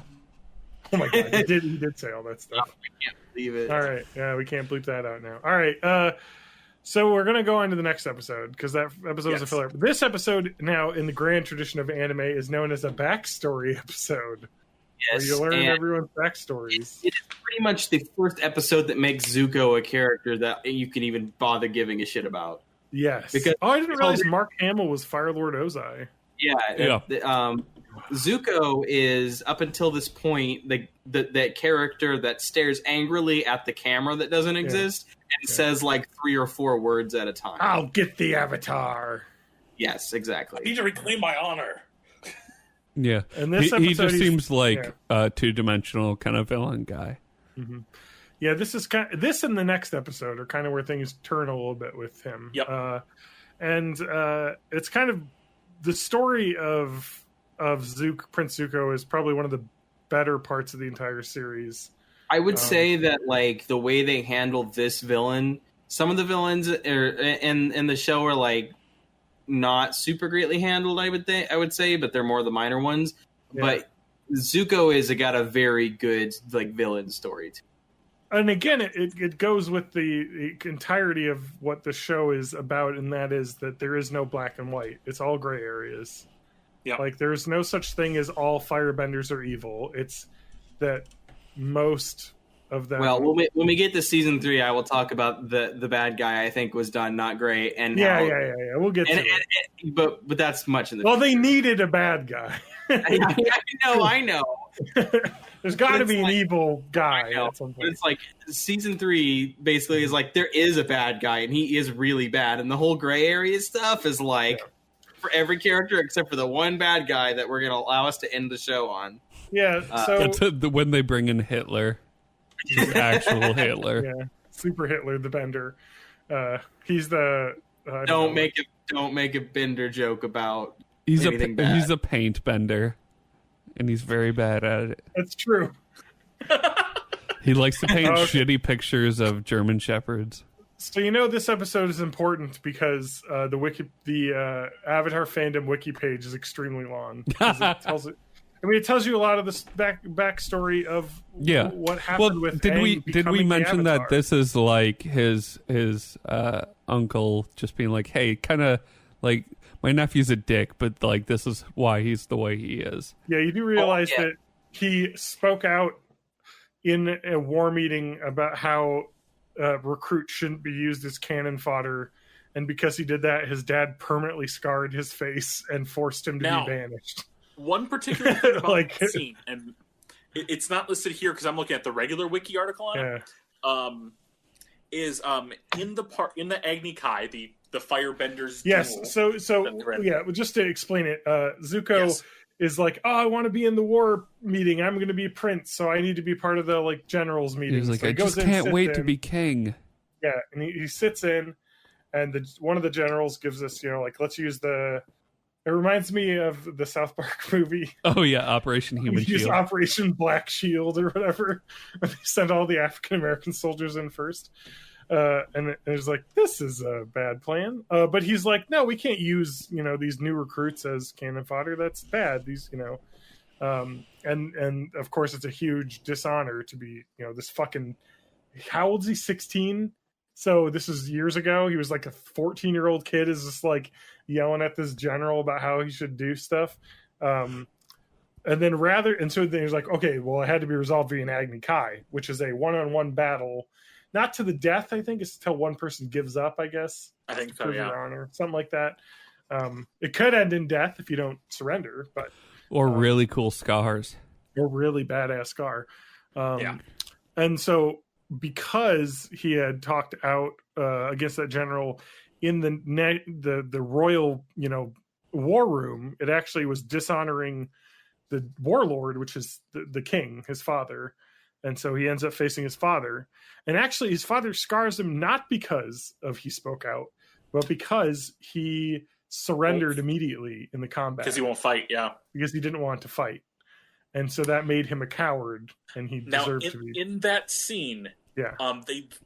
When Firelord Ozai is about to just demolish this guy that's cowering on the ground, begging for mercy, they showed the stands. Yeah. And they show a close up of his uncle Iroh.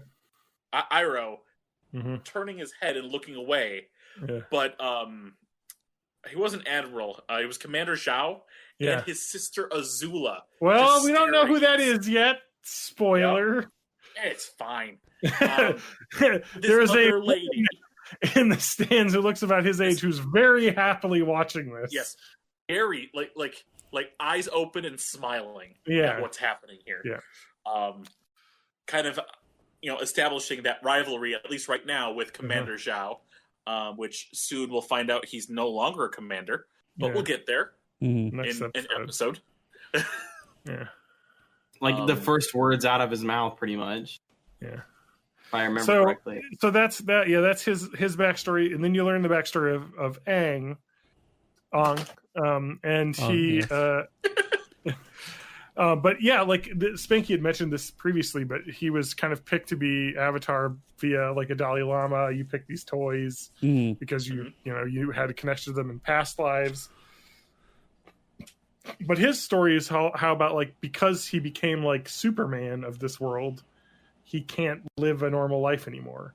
Like his friends are like, well, we can't play this airball game with you because you're just going to kick us all of our butts because you're like the super Avatar airbender. So it isn't fair. He was also told he was Avatar 4 years before they normally tell people because of the Fire Nation. 16 and this kid's like 12. He's like, well, we need to tell him now because the world's going to shit. Yeah, it's too. We can't wait 4 years. And he's got like competing kind of teachers where one's like, no, he has to like be a person and a kid, and the other one's like, no, train constant. Yeah. And it's obvious that the one who's like, treat him like a kid is the good character because it's a kid's show. So it's like, don't the one who makes you do homework is bad. The one who likes to play games with you is good. Yeah. So it's actually kind of really, it's actually really heavy for Aang because he chose to when he learned that he was going to be sent away to train and away from his kind of father figure that he had. I forget the name of that. Monk Gyatso, yeah. Who was his best friend since all the kids wouldn't play with him anymore because he was like Rudolph or something. I don't know. That was a little bit forced, I guess. I feel like people would still play with that kid. But anyway, he actually runs away and gets caught in a storm and then has to do his like crazy thing that freezes him for 100 years. And after he left, that village was almost suddenly attacked by the Fire Nation and destroyed. And all of his friends were killed. And so he's basically like, I abandoned them and I wasn't there to save them. I think this is also like the first caused this to happen. I think this is also like the first like acknowledgement from Aang that he is the last airbender. Like, I mean, you already know it because they've already been to the Southern Temple. Title of the show. Yes, but also like they've been to the Southern Temple already, and like they've been dead. But like it kind of sets in for Aang that like I literally am the last one. Like at the temple, he had that moment where he like went Super Saiyan, and it was just kind of like the shock and rage of it. But this is him like as a human finally coming to terms with it. Yeah.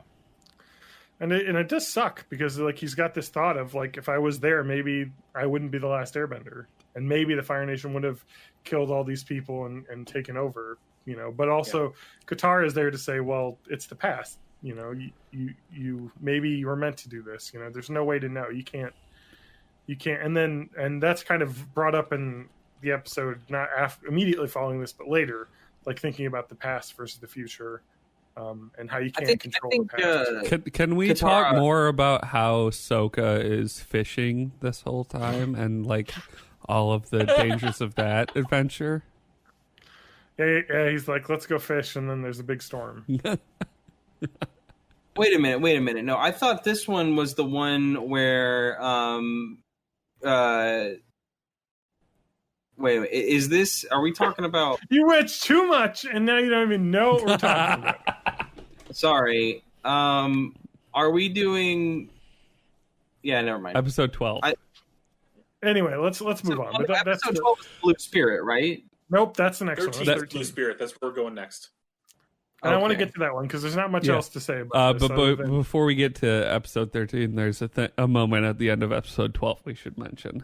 But if you have more 12, well, just the moment where he's he flies out of this like storm or something, and oh shit, he's right at Zuko's boat, and they have this moment of eye contact where it's just like, I see you, I'm not gonna yell for like the cannons to start firing. It's just a weird moment we have. It was actually a pretty good moment, though, as a character development moment for Zuko, because he was all kind of like, I don't care about the crew. Let's get the Avatar. Who cares about a storm?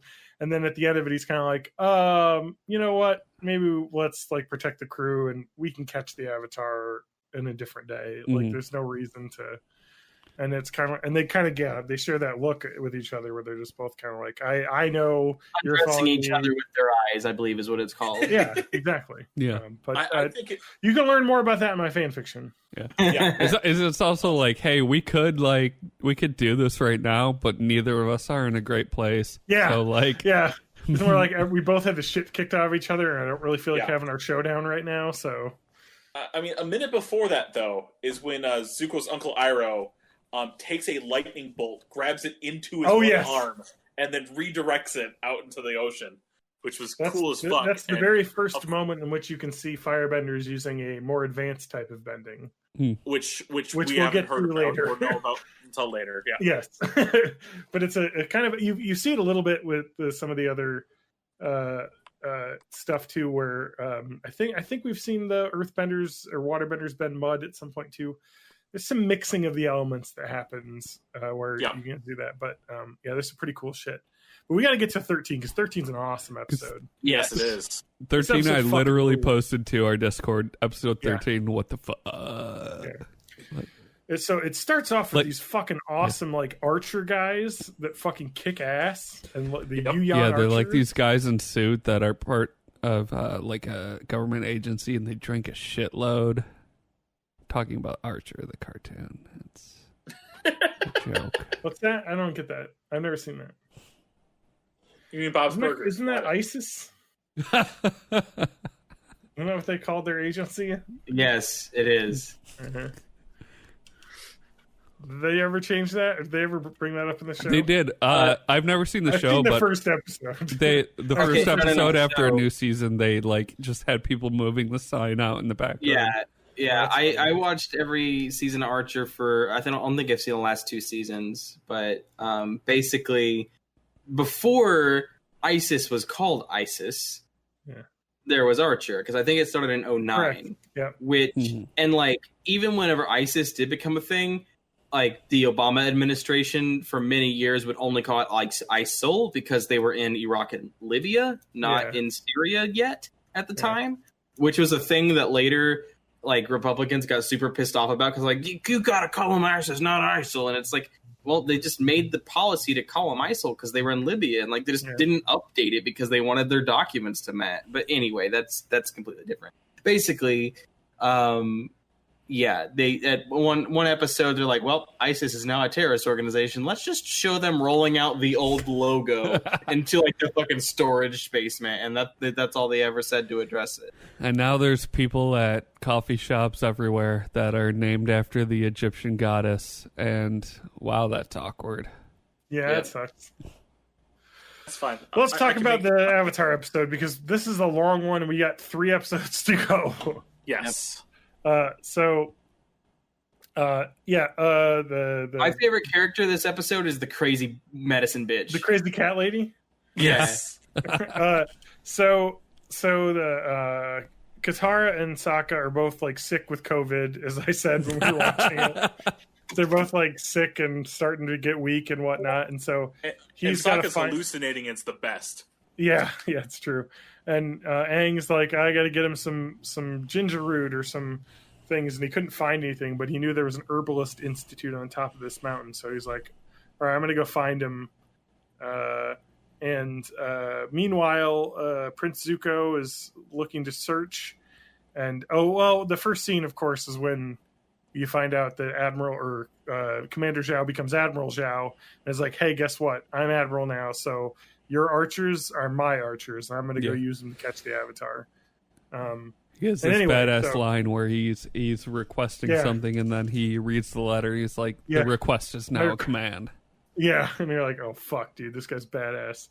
And so while he's racing to go to the herbalist, the Fire Nation lookouts find him, and he reaches the Herbalist Institute, and she's this crazy cat lady. And TJ hates the episode so much that he quit being a part of it. But is that an option? Yeah.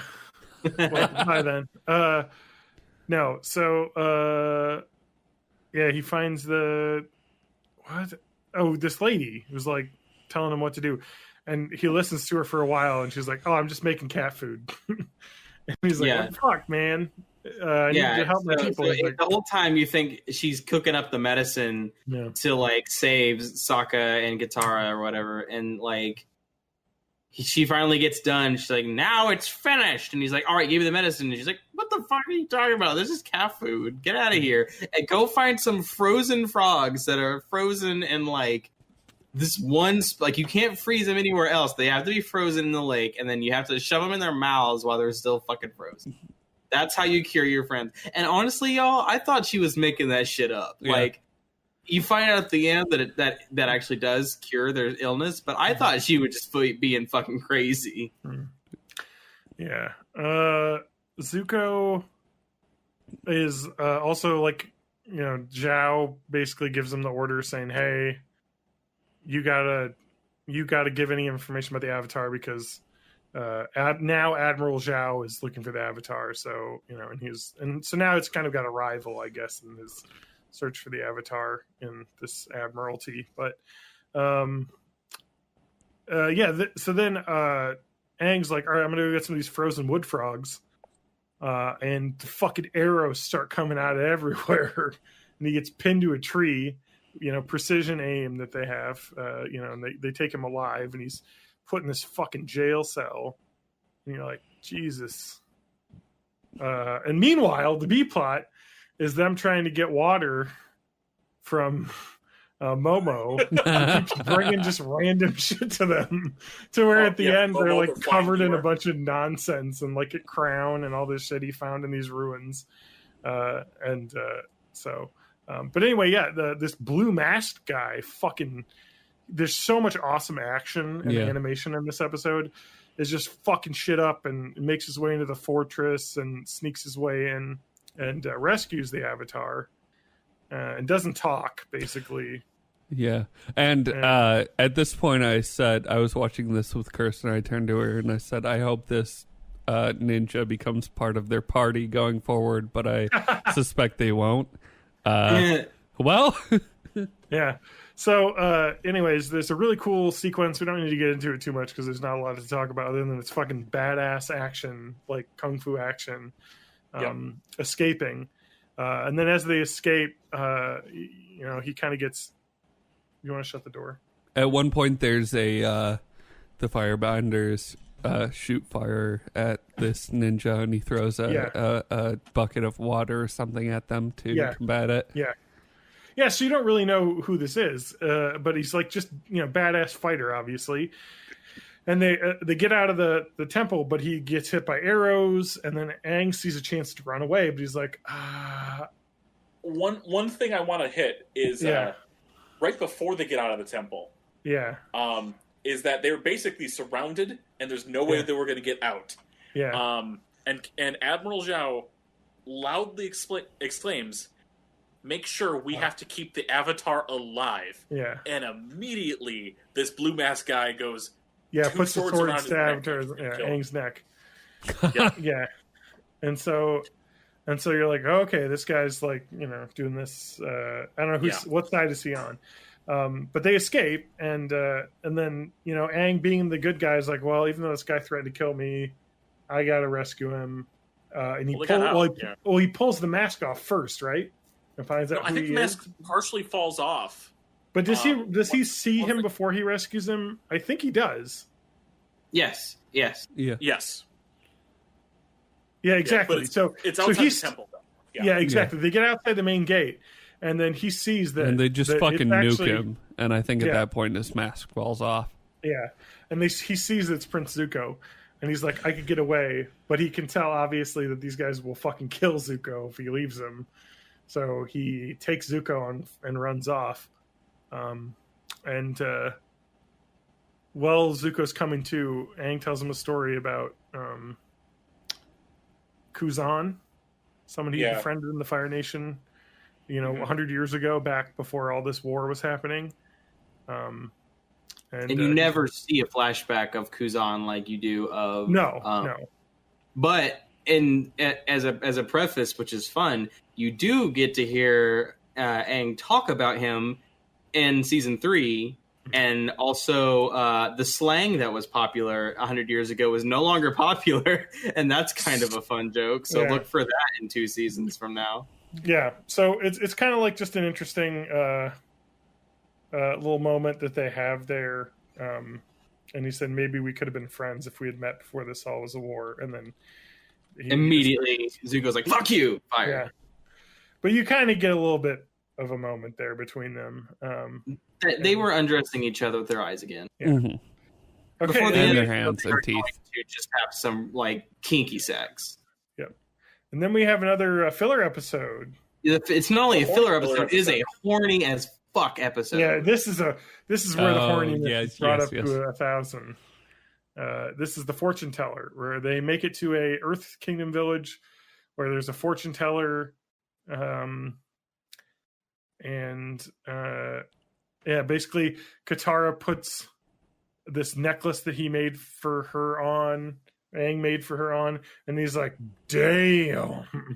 Yeah, it's like literally like fucking bedroom eyes. Look at her. Yeah, it's literally like, oh man, you were pretty ugly before, but after that necklace I made you, I am hard as a fucking rock. I'm as hard He's as like, hey, I know you lost your necklace from your mom, but like maybe I could be your mom. and then they get to this village and they go to see a fortune teller, and then this little girl who's Aang's age, who is has like Spanky's favorite character trait of a gap in her teeth. Yeah, she's got it's very good. The cute child tooth gap, a little precocious, and the hair. I like her hair. Like her character design's very fun. Just like Aang's is kind of fun. He's a real goofy looking. But basically, all Katara is interested in is what's my love life going to be with the fortune teller. She's all how many times are me and my future husband gonna fuck? Yeah, how many babies am I going to have? Is it accurate? You watched Korra. It talks about great grandkids, and as this one is born, that's when you pass away. But I don't know. I can't remember because we will get as the timeline is forward in Korra. So they only have grandkids in Korra. Yeah. So I guess like it's only one generation like later, and then like the children of that generation later. So it's like there's a couple like young kids that are grandkids, but there's not like So anyway, she tells Katara that she'll get married to a very powerful bender. And then Sokka's like, this is dumb. Like, I don't give a shit. Because Sokka's awesome. And Sokka's like, I don't believe in new age. Yeah, Sokka was the only one that wasn't like part of this stupid narrative and also extremely horny. Sokka's like, look, Sokka's I'm already surrounded got by his money literal away. wizards. I don't believe in magic. I mean, at least once a month, Sokka gets full frontal of his bitch. So What? Well, because it's a full moon. Well,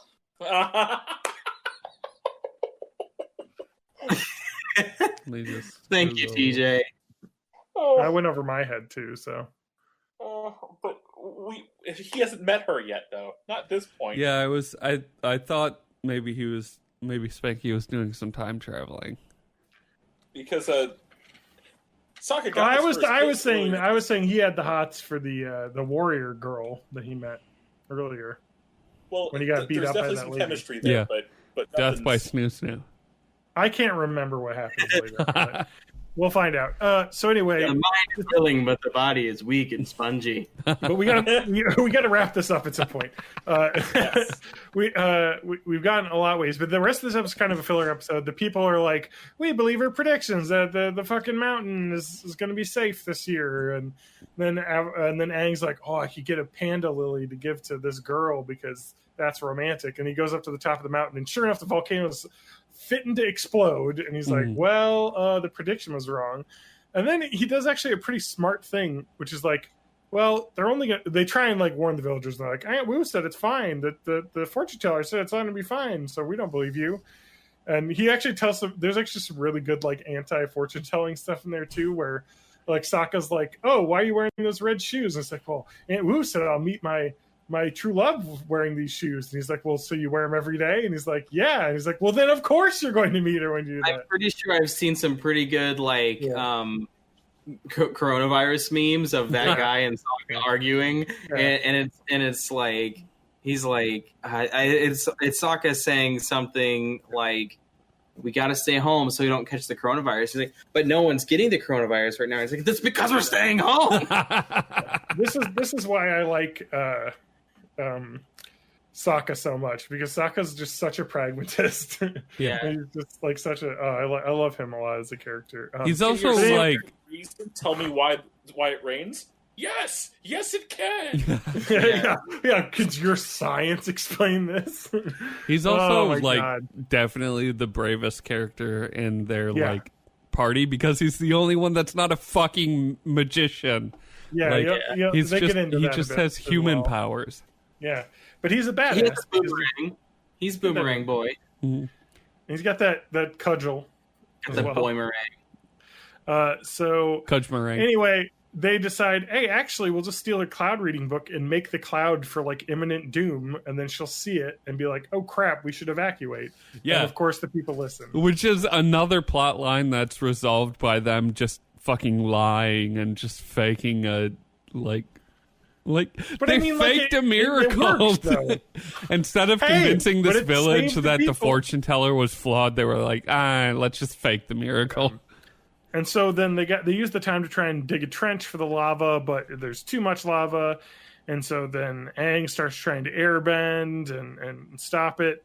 And then Aang just kind of goes fucking crazy and does some sick ass airbending moves. And I forget who's, or no, it's Sokka's like, he's such a powerful bender. And Katara's like, he is a powerful bender. And you're like, And then she starts getting fucking damp for Aang. She does some That real does not water happen. bending, if you know what I'm saying. all right. Pretty sure I made a water bending wet pussy I will joke say the last forbidden week. word. I will say the forbidden word that just makes people uncomfortable. She was moist. Moist. A lot of people hate the word moist. Yeah, there's a lot of thirsty ass Katara episodes, and this was a very I'm sure there's thirsty more moment. to come. I don't remember, but I just want to let everyone know that Katara got like super moist for Aang at the end of that. Just Katara is 14 years old. That's fine. Are you telling me that you didn't get moist at 14 years old? Because I'm pretty sure that's a thing you can do. I think Spanky's I'm not going immune. to talk about it. Anyway, we got to talk about the 15th episode, Bato of the Water Tribe, that Matt totally watched. Yeah. The water. I have actually- to say, I totally watched it too. Okay, do but we have I to do if Matt remember it. didn't watch it? Because here's the thing. I have seen every episode, and so have both of you, except for Matt. And, like, next week, we're going to see the end. Like, next week is up until the end of the season. So we can just say... Yeah, we we'll can just say 15 to Next the end week- of the season. Yeah, Yeah, next week we'll talk about that one next week. But it did involve a character who I said is a dick bender. The very sexy bounty hunter lady. There's a very, I can see that. I would smash. she's my type. And scary villainess. I look forward to that. Yeah. You'll agree, Matt. Trust me. See, I can smash, but I can't marry, and you'll find out when you watch the episode because it would be very awkward. Yeah. Why can't you marry? Because it'd be a fucking weird name. Oh, I have to look up what her name was. Yeah. Uh, But But you it's, also have to know what it's- my last name is too. oh yeah, it'd be a good name. But anyway, No, it's no, it wouldn't. the character is voiced by Jennifer Hale, who's one of my favorite voice actresses, who also does female shepherd in Yeah, the Yeah. I like Netflix Jen Hale. series. Fem Shep. Such an awesome fucking Yeah. voice actress. She's You in know- so many fucking video games. One Yes, thing I she hate is. about like also all gamers, but the fans of BioShock is that Mark Mark Spark. No, what's his Cuban. name? No. It's the guy who voices the male Commander Shepard. Wait, BioShock. No. Mass Effect? BioWare's Mass Effect, yeah. Got it. I don't even Mark- remember who voices. Mark Shepard. Mark Mark. Zuckerberg. Mark and the Funky Bunch.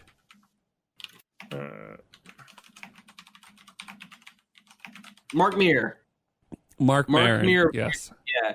So people, I think that Jennifer Hale is a much better like voice actor than Mark Meer. Not that Mark Meer is terrible, just like the voice lines and like one of the games is like, "I'm Commander Shepard, and this is my favorite store on the Citadel." And then That's Shepard meant to be a bit hacky, though. okay, but like every single sentence is, "I'm Commander Shepard." Every response that I I give, know, I is a like him, all right. new But Jennifer sentence. Hale is very, very good. And anyway, what I don't like is that like the gamers and the people who are fans of Mass Effect are like, oh yeah, there's Shepard and then there's FemShep, like Yeah. the NBA and the WNBA, not the MNBA and the WNBA. It's To like be fair you to have the femship one, people, you she have is the not real the default and the option. you have the real and the girl, and I'm just like, I always played as But look at FemShep. Mass Effect. The cover Hang on. is a guy. It's the Would- male character. When people say Shep and FemShep, they're really saying Shep and Cooler Shep. Yeah. they Femshep really is are. the way to go. I've been I started replaying Mass Effect as a female and as Renegade. Yes. God, Mass Effect 2. Oh, that's such a good game. With the Renegade options is the best. Like when you Yeah, could it's just so punch someone in the badass. fucking face as the Renegade option is so badass. I had a friend, his name was Grant, and he was a Catholic boy and could not do the bad options in a video game because it did not agree with his character. Yeah. And he was like, Spanky, have you ever done the Renegade options in Mass Effect? I'm like, that's the only way I play Mass Effect. I'm not going to be a fucking goody two shoes. I'm going to because look, I know that video game creators have written one basic story. Even if you can alter it a bit, you're going to start at one place, go through the same levels and end up in the same place. Correct. I'm not going to try and fucking worry about everyone else's problems when I'm there to play a video game and have fun. And if there's an option, especially because the do a renegade action button in Mass Effect 2 is the pull the trigger button on the Xbox, and almost all of them are either punching or shooting something, I am going to take every one of those opportunities. The Renegade 'cause actions are always like, here's a villain giving his evil speech on top of a tower, and the Renegade actions just shoot him. You're like, fuck yeah, of course I'm just going to shoot him. Or the non-renegade options listen to what he has to say. Let's hear him Yeah. out. So I like the problem with those games is oftentimes they incentivize you going like completely renegade or completely like Mass Effect 2 for sure, because it's the only way to get different endings. everyone to survive at the end. You will lose people if you aren't 100% in either direction. Yeah, and it sucks because like I like to play those games with what choice would I make, which is the way you should be playing those games.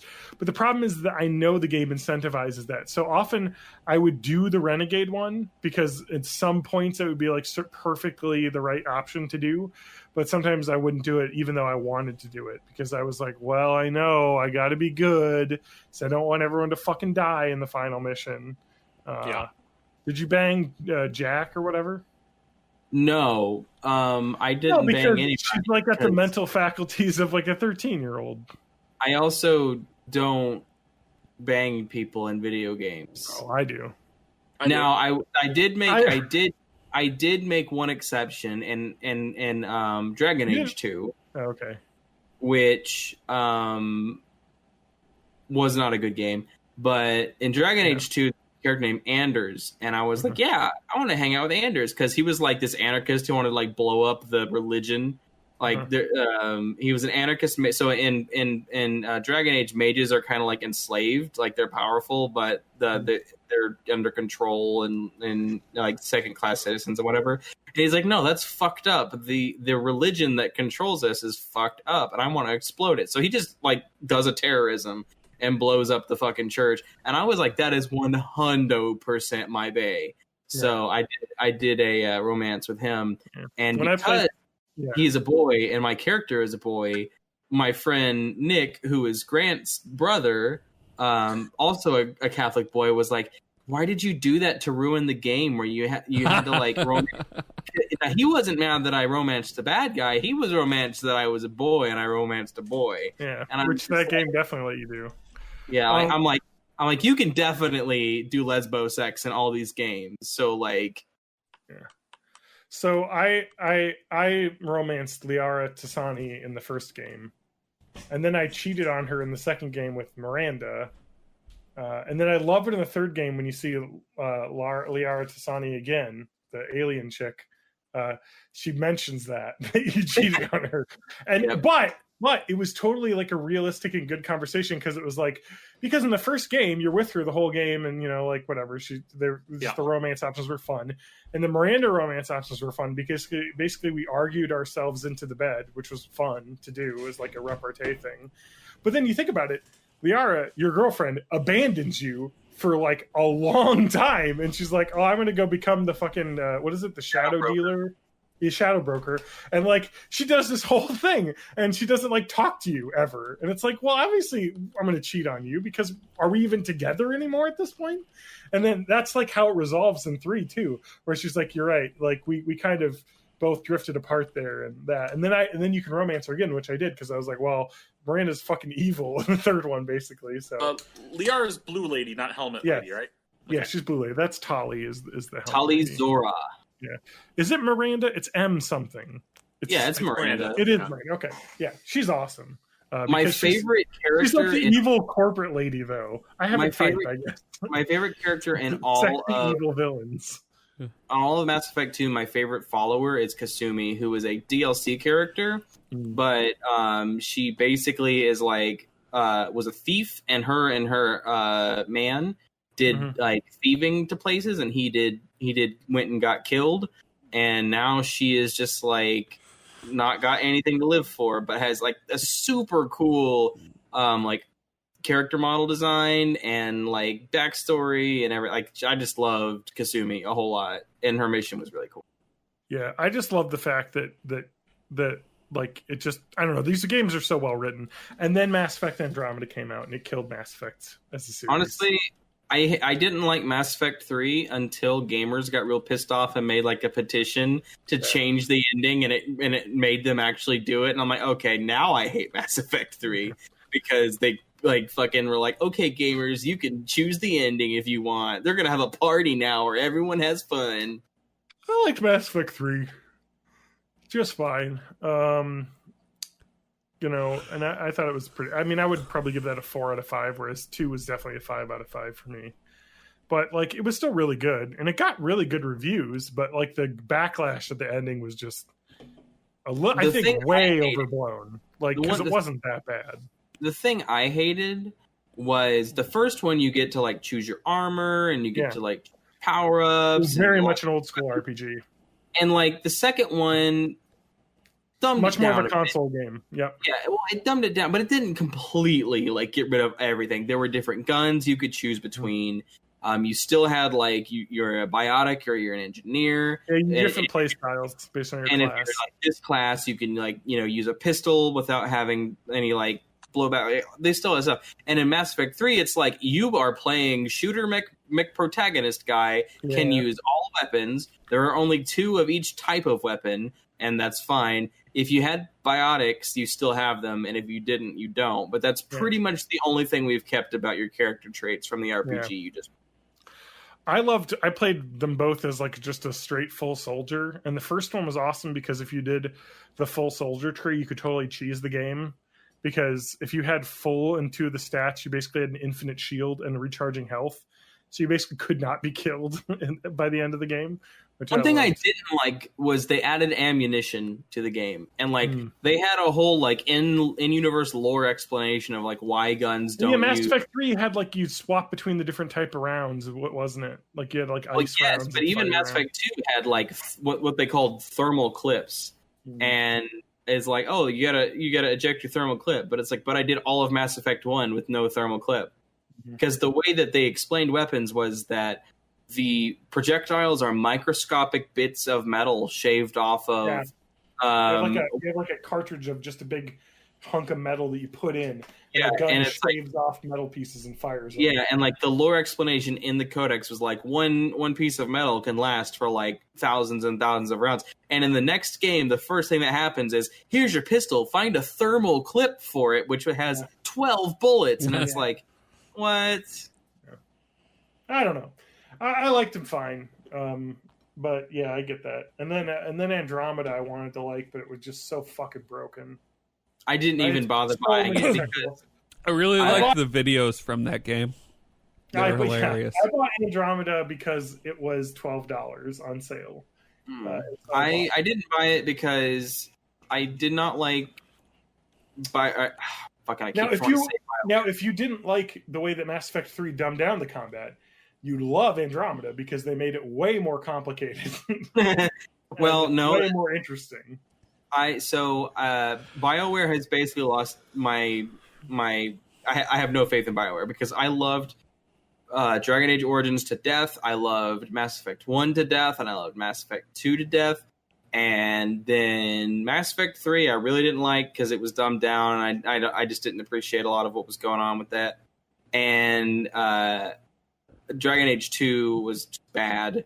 It was just plain fucking terrible. Like, there was 3 dungeons in the whole game, and they would just, like, section off different parts of the dungeon, and you'd still be redoing the same like 80% of the dungeon, but you'd see, like, one new part of it, but they'd call it a completely different dungeon.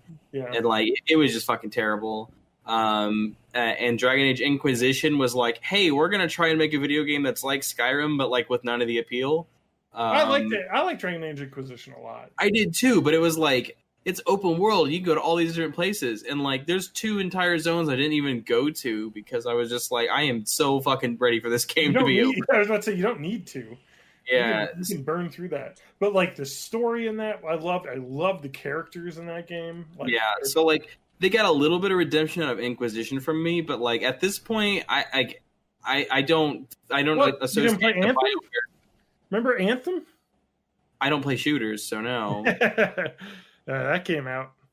All I know is that my coworker bought it, who like loves to play shooters, like bought Destiny, wasn't pissed off at Destiny, bought Destiny 2, wasn't pissed off at Destiny 2, and like was like, oh yeah, getting Anthem for sure, and like fucking can't stand Anthem. And I don't know why, I never asked, but I don't play shooters anyway, so I never really bothered to look into it. It's kind of like a Fallout 76 thing, where it's like, this looks like they're not going to be able to manage making this game the way that it needs to be, and I'm not going to play it because it's a shooter.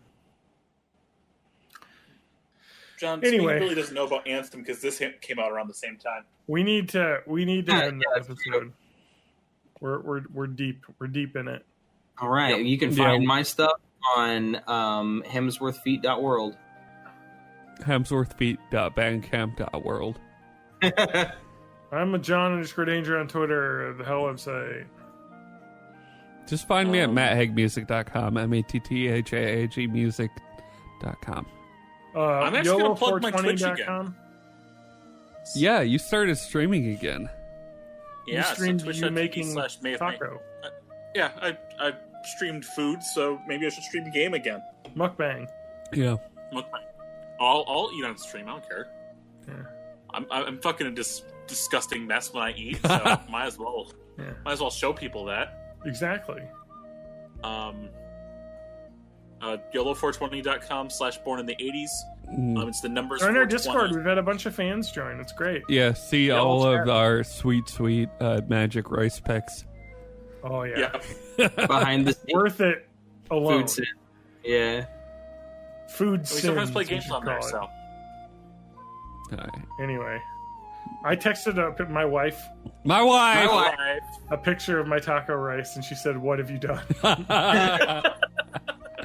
All right, goodbye, everyone. yeah. Bye, everybody.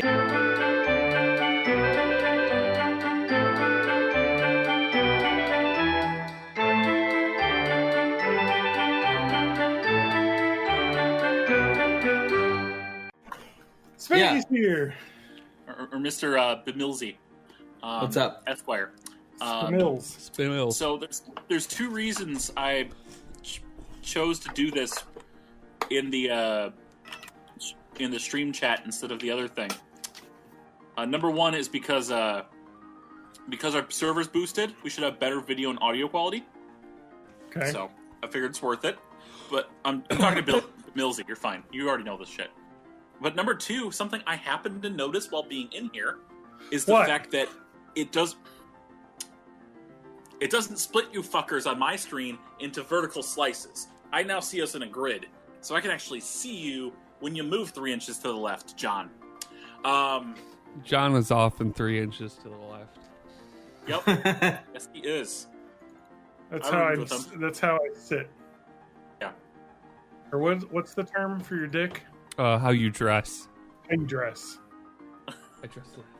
I dress to the left. Wait, is this the right? No, I want. Which is it? Troubled Leonard. Troubled Leonard. That's the name of my. I've got. I name my drives in Windows. I've got Vengeful Gary and Troubled Leonard. I see. Vengeful Gary is the one that's got more space on it. Vengeful Gary is video games. Exactly. That's literally what's on it. Troubled Leonard is titty Leonard. Licking. Yep, titty licking. Yes. Clone Hero folder. Torrent. Loads. So Spanky, DM me your. I know you don't play Rocket League because it's not in the right spot anymore. But if we ever start playing Rocket League again, I need your Rocket ID. Wait, how do I turn on? I have no idea what that is. You log into the game and it tells you in the corner. You can't tell me what to do. I know. I want to download Rocket League. Get it for your Switch. I have it for PlayStation. Okay, we'll play it on your PlayStation. You'll have a Rocket ID on there. Sadly, you can't have the same username well, you can have the same username, but they append a hashtag and number, a number sign and a 4-digit number, like Blizzard does that too. But like Blizzard ass does. Actually, Discord does too. But you can't say all companies I'm not a fan of. You can't say, "Hey, I'm the same person that plays on this system and the PlayStation and the Xbox. Can my progress come with me?" No, you're 3 different people. Fuck you. Yeah. Hey, I am 3 different people. If we make this podcast 150 hours long, I'll get an achievement on Twitch. Nice. So let's do that. Okay. Just give me your stream ID and I'll go ahead and start just streaming random shit to it. I promise I won't get you banned. So in fact, it's hot here. I'm going to take off my shirt. Yeah. Do it. You got that electric tape over your nipples, right? No, if I could. Spanky, I added a cushion to my room so I'm echoey less. Okay. It was in my closet because it used to be on the back wall here. Happy Pride Month. I thought I was allergic to it. Happy Pride. Happy Pride. Glad you're out of the closet, Cushion. I don't know which flag I would be a part of. There's no... all the flags are wrong, I hear. Everyone tells me that all the flags are wrong. And maps can go fuck themselves. Maps. You never heard the term maps? You don't want to hear the term maps. Maps? Wait a minute. Minor attracted person. Yeah, pedophiles. They go fuck themselves. Oh, I've heard that before. weird. Yeah. I also heard a song called Maps, and it was really annoying in Rock Band. Because It says that the Guitar Hero- apps wait. How do I They get don't love how it do like I I get love it. Clone Hero to work with this guitar? Anyone? So Settings? I loaded it up and it didn't. is work. it Although a it did- it pluggy did- one it or a did- Bluetoothy one? It's no, I have it. It's hooked up. It's Xbox 360 It's hooked up through my wireless dongle. thing. Is the first Xbox controller, but it doesn't work automatically on their Oh. site or on their thing. To get my controller to work for Tony Hawk, I had to use DS4 Windows as like a controller, as like a emulator to talk to an emulator, I guess. But I haven't tried it with the Guitar Hero thing yet. Man, you could have just bought a PlayStation Mini, and the only reason to have a PlayStation Mini is because it's a USB controller. Nice. Yeah, well, maybe I'll do that eventually, because this controller is falling apart. Oh, I bet. It looks like it. And it's also sticky in like spots, and I didn't get it sticky. And I bought it used and like never played it, so I don't know what spilled on it, but it's gross. Well, because Peanut. I'm not doing anything, man, I could drive down to your place. It would have to be after Monday. I'll bring my toolkit down, and we'll make it better. Is if this you a want me to- podcast? Is that what we're doing? I mean, Yeah. I guess. I like this application, Clone Hero, the application. What are you doing, Spanky? What is It's an happening? to you? octagon.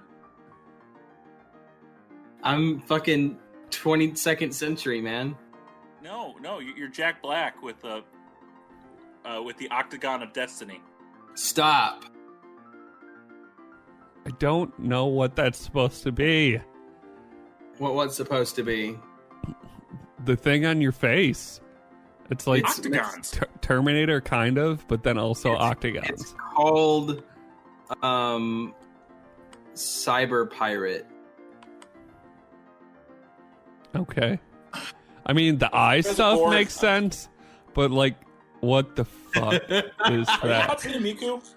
No, I've got a fucking cyber dinosaur head. What's up, y'all? Just chilling here in my fucking cyber dinosaur head. Dude, the future's fucking weird. Like, turns out all of the dystopian movies from the 80s came true, and they were just as weird as they were then. Ah, yeah, Cyberwolf. Cyber Wolf. Dude, that's my hacker name. XX Cyberwolf XX. Oh, this one's nice. I like that. I like it because we can't see your face. Hey, I don't man. know how this works. This one just has the word smoke on it. I don't understand. Does it, I don't know what this is either. What is this shit? It's just some fucking techno bullshit. Ah, man, dude, I'm never gonna figure this shit out. To get this control, to play Guitar Hero on my PC. This Does it I'm just take gonna. PlayStation I'm gonna show. controllers? No, I'm gonna show you on my screen what Well, the just- fucking Fine, just No, what the just press on fucking fire then. help document looks like for this thing. Okay, so look at this nonsense. Okay, hold on. I have to click watch stream. Okay, so what do we got going on What the fuck here? is that? All right, so I think I have this one, the Les Paul for the 360, which is a 10, and it says requires an Xbox 360 controller to repair. Type exclamation point receiver for more info. Where do I type that? Wait a minute. Into the game. Where do you Type it into the see? Where do game. you see? Where do what? Right here, I have the Les Paul, which is this controller. But you have the Aerosmith Les Paul. Is that different? But it is Les Paul. It's the same one. It was on multiple game versions. Holy shit! Reddit is down right now. And it says, I'm gonna be surprised. 100% works, requires an Xbox 360 controller receiver to pair. It is currently paired to the Xbox 360 controller receiver that I have hooked up. Okay. All right. Now, if you go to the right here in clonos.xls, I don't know what that's referring to, but maybe that's a config file I need to go into. No, that's an Excel file. Yeah, that's Okay. a spreadsheet. A separate one I think that they I can assume go you have it into. already. Shit. Okay, so I have the 360 Les Paul in Windows 10, which means I got to go to K down here. I think. Game's too hard. Must be paired to a 360 controller receiver. Type receiver for more info. Otherwise, no mapping needed. Okay, that makes sense. But what does type receiver mean? I don't know. Have you tried Like typing something weird. exclamation point receiver? Where? In this? Yeah, right In now. the document? In the video game. In the video Oh. game. Okay, so if I open up Clone Hero, I am unable to use the keyboard in the game Have you tried pressing exclamation point?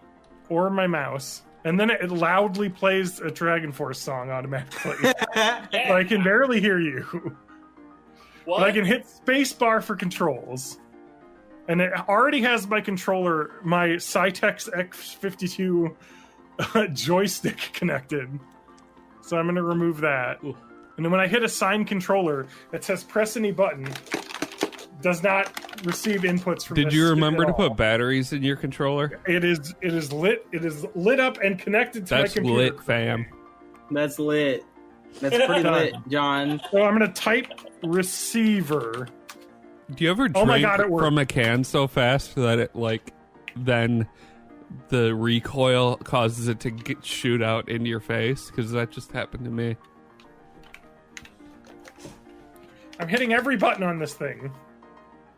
Oh my god, why does this loudly play Dragon Force in my ears? I want to show you this. Look at this fucking screen. This is the game. Alright, and you probably be able to hear it. Maybe not. But regardless, Oh, yeah. okay. My keyboard does nothing. Oh, okay, I hit a bunch of buttons. Something happened. Yeah, Some it of looks them like it's work. doing shit. That's spacebar. Okay, so the mouse doesn't work here at all. Do you have, what about the But arrow when I hit button? spacebar, the mouse does work, but it's not automatic. Can I defaults? What button do I need to hit OK on a menu? What do I put? Like Probably enter. It's so insane the way this is set up. Like how? I can't click off this now. Press enter. Enter does nothing. Control A. Gamepad mode. Enter does nothing. Is it left Okay. and right? Who set this fucking thing up? This Like, is the oh, most chaotic this doesn't fucking work. thing in the world. What the fuck is happening? Dragon Force is my fucking favorite thing in the It's world right now. blasting. And I don't know how to turn it off. Hey, where's the select button on your keyboard? Why doesn't this work? Do you It's have connected. Do you have a regular Xbox controller you can use? I do. Will that work? Somewhere. Probably. But I don't want to play on the Xbox controller. But you could use it to set up. Alright, here it is. Let me just connect this. These buttons work. Alright, I gotta exit the application. It's fucking killing me. All right, let's try it again. We're gonna get this to work, boys. Am I done streaming it? I don't know. I'm done streaming. Yeah. Okay. full Stream. Wow, that was annoying. That was good, guys. I like that. But seriously, why is this not working? I don't know, John. Have you tried turning your computer off and turning it back on again?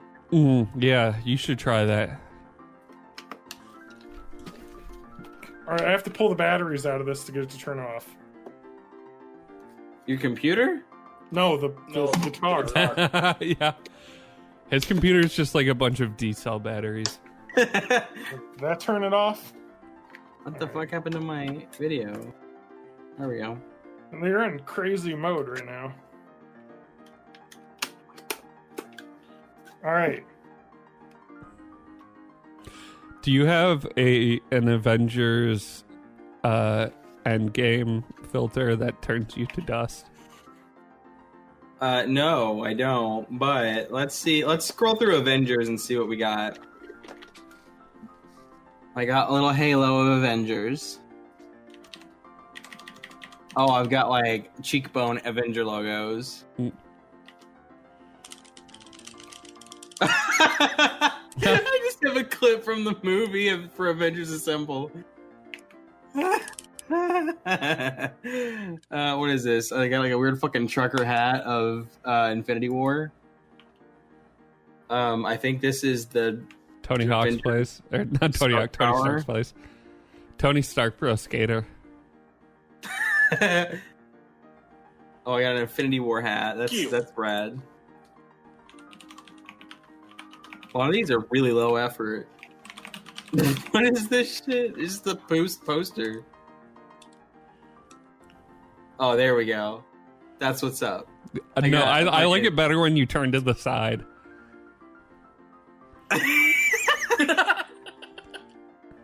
What's up, y'all? No, I don't think I will. What else we got? Oh, this is a good one. Look at me. Man, these are really low effort. They're so low effort. Okay, that one's pretty cool. What is that? It's just the Avengers Tower in the background. But I think this might be the Avengers Tower from Spider-Man for PS4.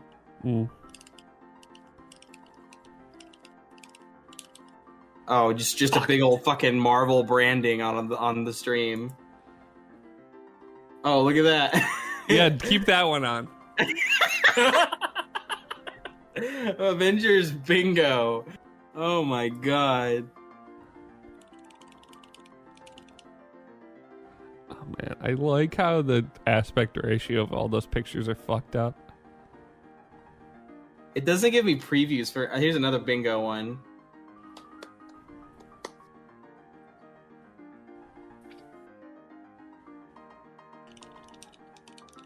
I just don't understand who created this. Nerds, probably John. No one. It was probably an open source project. Well, this is why open source shit is the worst. Just Okay. if you want to be able to actually use it and have a pleasant experience. Just type exclamation point receiver for more info. Where do I type it? Wait, I feel like, have you tried turning off your computer and turning it back on? I bet that'd probably make it work. Oh my god. I mean, it could make it work. Because I did just install it. But it was able to pair with the Xbox controller. Oh my god. Read me. Maybe I should read the read me. Read the fucking manual.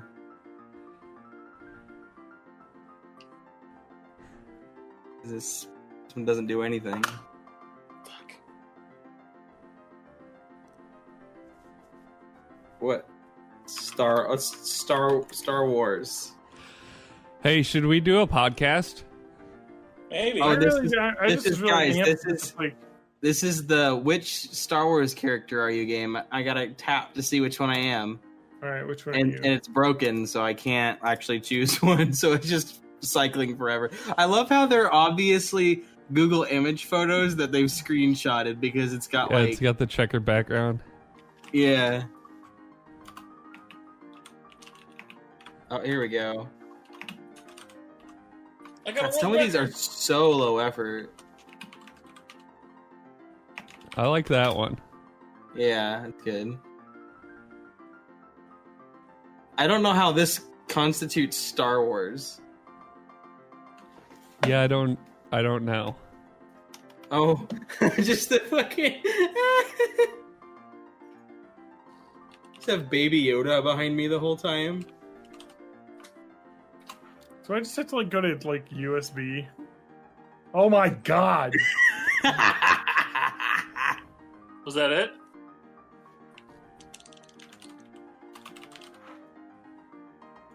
I like the one. I like that lightsaber one because it says subscribe to at whatever filters.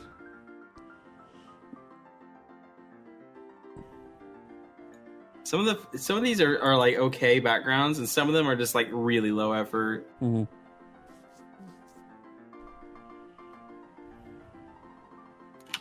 Maybe I need to update my Xbox 360 wireless receiver drivers. The best drivers are already installed. They're from 2019 as well.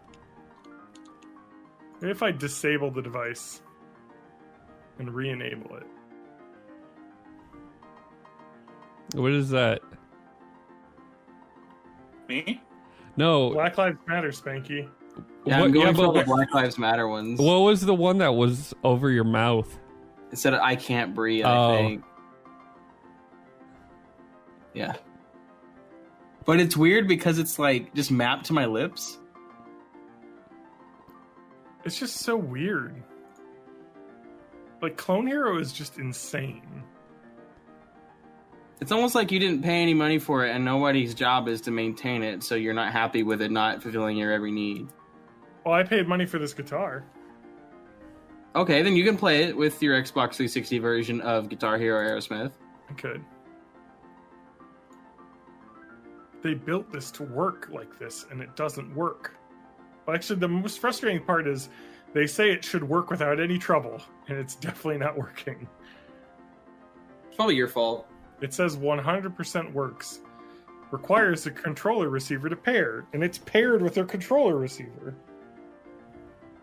But it didn't make the like Windows noise when I connected the controller. So like when I connect this, it goes, but it didn't do that when I connected this. So is that a name brand Microsoft adapter? I certainly hope it is. I purchased it as one from Oh. Amazon, so you never know. Yeah, I was gonna say I don't. That doesn't mean a whole lot. So when I turn this bad boy on, Where'd that fucking application go that I was fucking with? I mean, I have another controller to try too. What's that one? Well, now it's not paired. No, it did pair. I'm gonna try and hold it and go into pairing mode again. What's that one thing, guys? Blade Runner. That's it. Blade Runner? This one's called Blade Runner. What's I'm Blade gonna Runner? keep this. I'm gonna keep this one on. I like it. Oh, that's like from Blade Runner. Oh, that's like the original Blade Runner. Yeah. Mm-hmm. When they thought that Pan Am would be a company that still exists. Haha, what a bunch of idiots. Yeah, idiots. I know I am.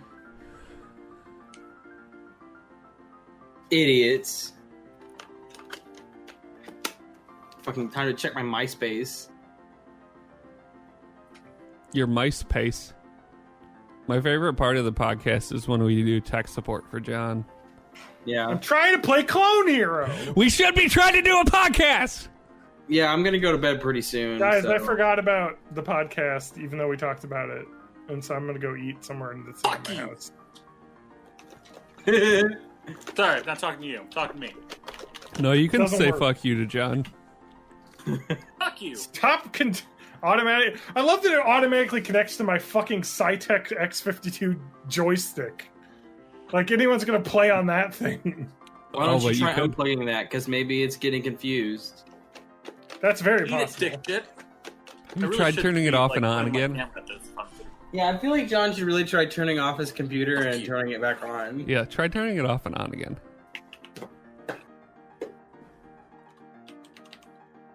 Flip. Welcome to episode 300 and something of the podcast we do together every week sometimes. I'm your host as always. John can't figure out how to use a fucking computer danger _ Dude, this fucking app is the most broken shit in the world. When you open it, none of the keys work because it assigns your key bindings to a profile. But like you can't get in the profile without using the keyboard. Probably because you got your hot ass hooked up and it's getting it really is probably that because it automatically connected to that. And it's like, oh, this joystick for flight simulators is exactly how it doesn't know. It's all X input. There's no way to determine that. How could it know? There's no way to determine that. It's X input. It's all it is. No, what I really need is just to buy one of the PC version controllers that has a USB connector built in, and I bet that would probably work. Even though the Xbox 360 wireless receiver should work, whatever. Are you guys ready to record a podcast? I gotta go get a drink. Yeah, I was ready like an hour and a half ago. Me too. Yeah, so was I. But then I got unready when I got deep into the Guitar Hero Clone Hero hole. I ate so much pizza, I still feel like dying. That's a big mood. I felt like dying yesterday after all that fucking T-Bell I ate. Oh. Alright, ready? Yes. What number episode is this? Just race first? Bullshit? TJ is always... By the way, TJ, there's been multiple episodes when you've said the number when I forgot about it that you were way wrong. Do you punch in with like an obvious thing? Like, it's number 14. No, I don't. I left it in. To show TJ's ignorance to the world. Alright. There we go. I'm going to look at the previously published. Listen, 393 was published last week. 394 will be out tomorrow. This is 395. 319. Ready? Thank you for joining us to www.hemsworth.world. I don't know if actually I'm trying to start the podcast, but I can't. I'm sorry. You can't be here. Everyone's just going off right now. Everyone's just popping off. I got a Quibi update this week. Oh no.